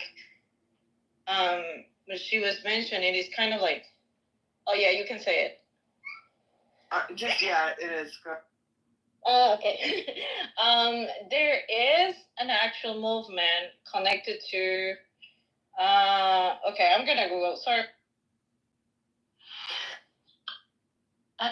I just I agree with you, Malak. I mean, the first thing that came to my mind was like, you remember when Uber used to be really, really, really cheap? Like it was like $6 to like go across town, but now it costs like $40 to go up the block.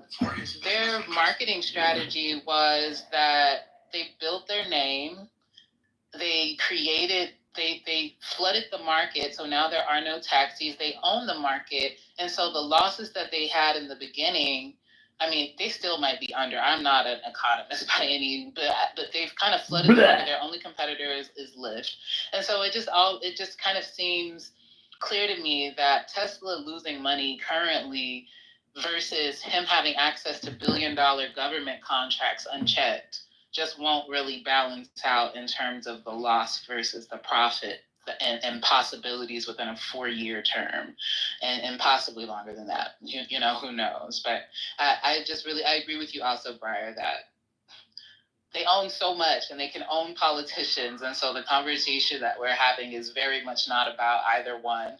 It's about the system itself and like, are we actually going to deal with it or just the personalities attached to it? Yeah, I agree. And I think that the logic of these systems, I mean, it's an Ouroboros, right? Like they will eventually come around to eating themselves. And I feel like one of the real issues is there's a fundamental lack of solidarity. And people will try to break. So, for example, like with Israel and pinkwashing, you know, you had that there was some trans congresswoman, I think. Anyway, it was like, well, why should I? The pro-Palestine movement is transphobic or whatever, and it's like, first of all, I think that's kind of a fucked up statement, but even if it were true, so what's the alternative? So then if it's trans folks being attacked, then we let it happen. Or I guess if we're on the other side of the issue, we say, well, so if it's trans people being attacked, then we let it happen. I think this is the reason they're attacking universities and DEI and international solidarity movements so much, because that's exactly what they don't want. And like, even if you look at, examples from past movements, it's not, there's no, well, I won't say there's no movement.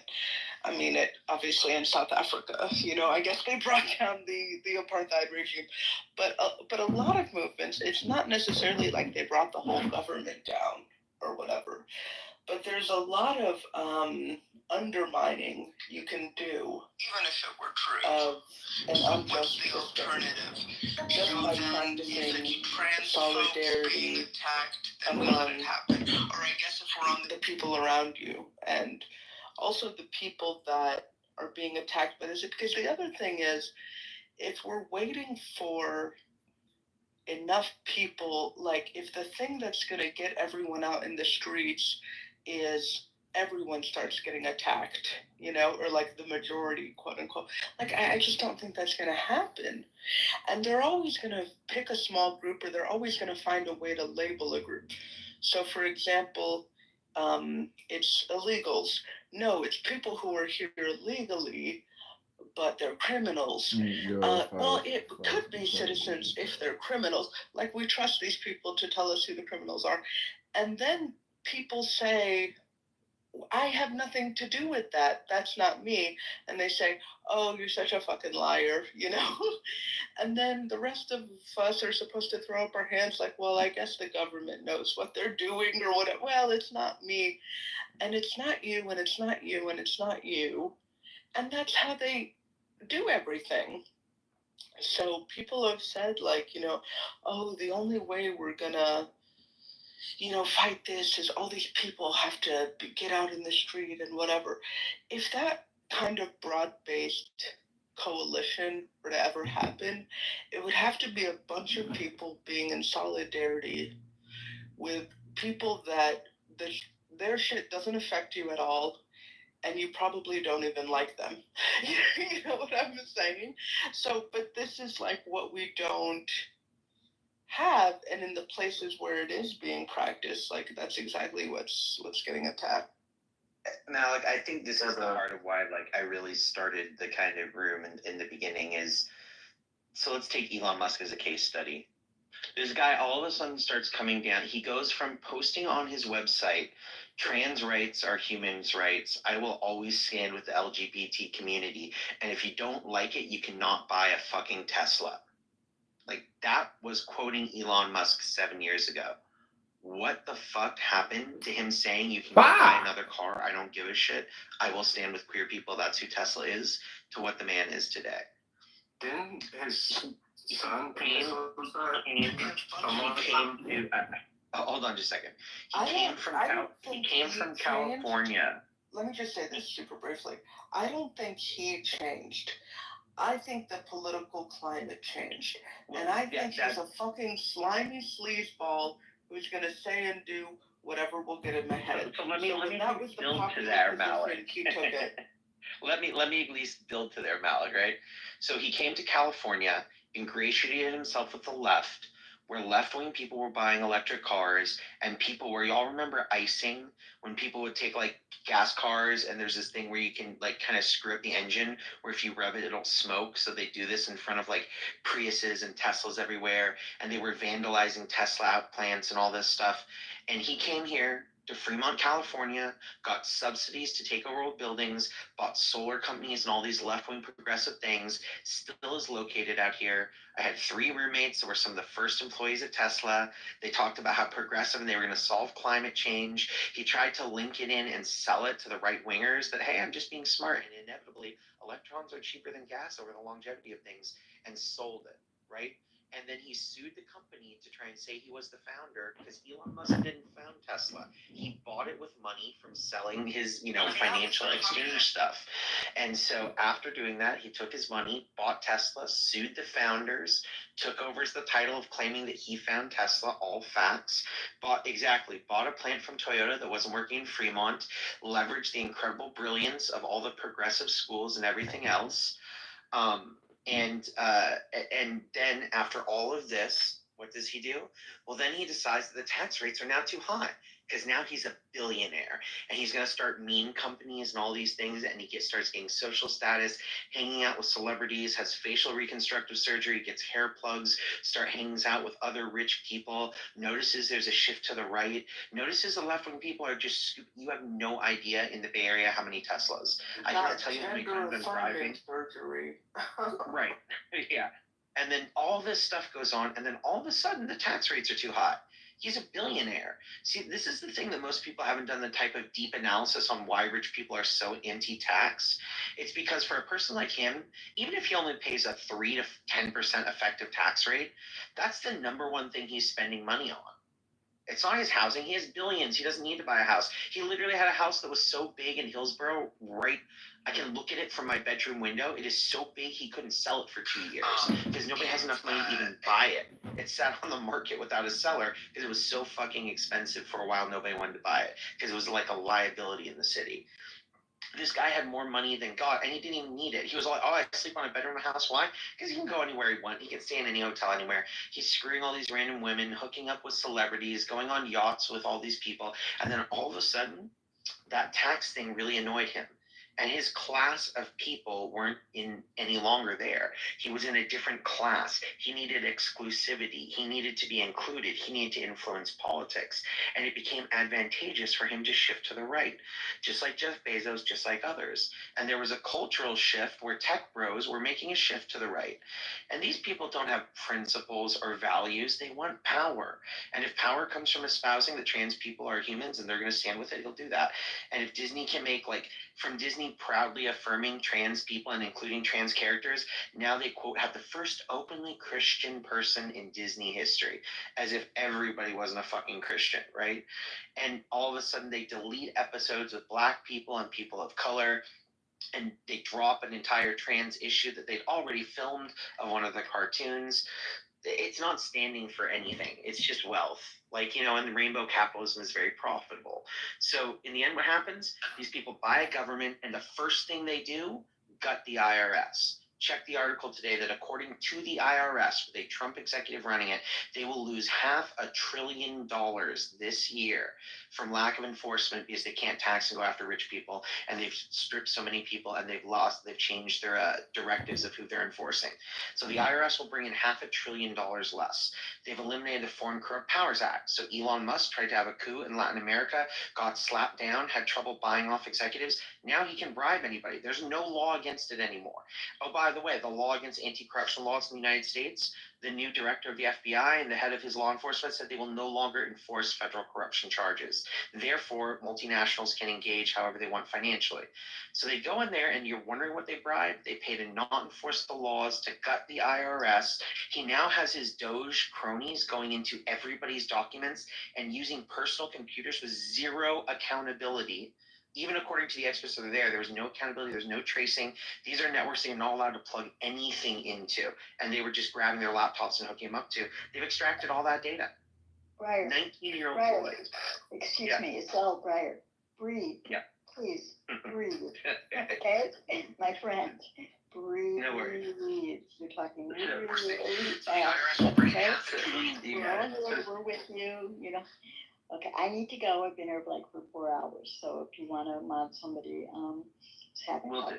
I have to go. So thank you for the room. I saw that text a while ago. I'm Thanks, one of Al. these old-fashioned people who like to say goodbye and good night when I see all these people who I care about in this space. So I will see you guys tomorrow and carry on. All right? Yeah. Thank Good you. night, Al. Night. So anyway, to those people who thought there was like, they're just poorly spending their money, they've gutted all corruption laws. They've gutted the IRS enforcements of taxation. The first thing they're going to pass, this Congress, if they pass one law, will be to lower taxes for the rich. They've already proposed it. They've changed enforcement. They've gutted all the inspector generals, and they've stolen all of our data and social security numbers and information.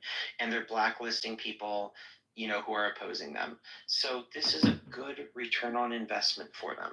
They What's have done, worse, this or people kidnapping pets? which never happened, right? So anyway, that was just, I like to lay it out really cut and dry on the table. There's a consistent plan of what's happening. If you were a billionaire and didn't want to pay taxes and wanted to bribe other people and take over, what would you do? Make a list. I dare you. I triple dare you. If you think there's anything else going on, grab a piece of paper and write down what you would do if you had $400 billion and wanted to take over the government. What policies would you want put in place? And look at the U.S. and what's going on. So when people think it's a poor turn on ROI or they're losing money, what's he going to do with all that money but buy a country and destroy democracy so he can have authoritarian power? Is there anything more valuable you could do? It's why Putin's most likely the most rich person on the world. Only other maybe second to the Saudi royal family. So that's a rant and a half, but I challenge you. I dare you to do that exercise. Don't look at what's being done in the news. Write down what you would do if you had $500 billion. How would you manipulate democracy if you wanted to take over? And then look at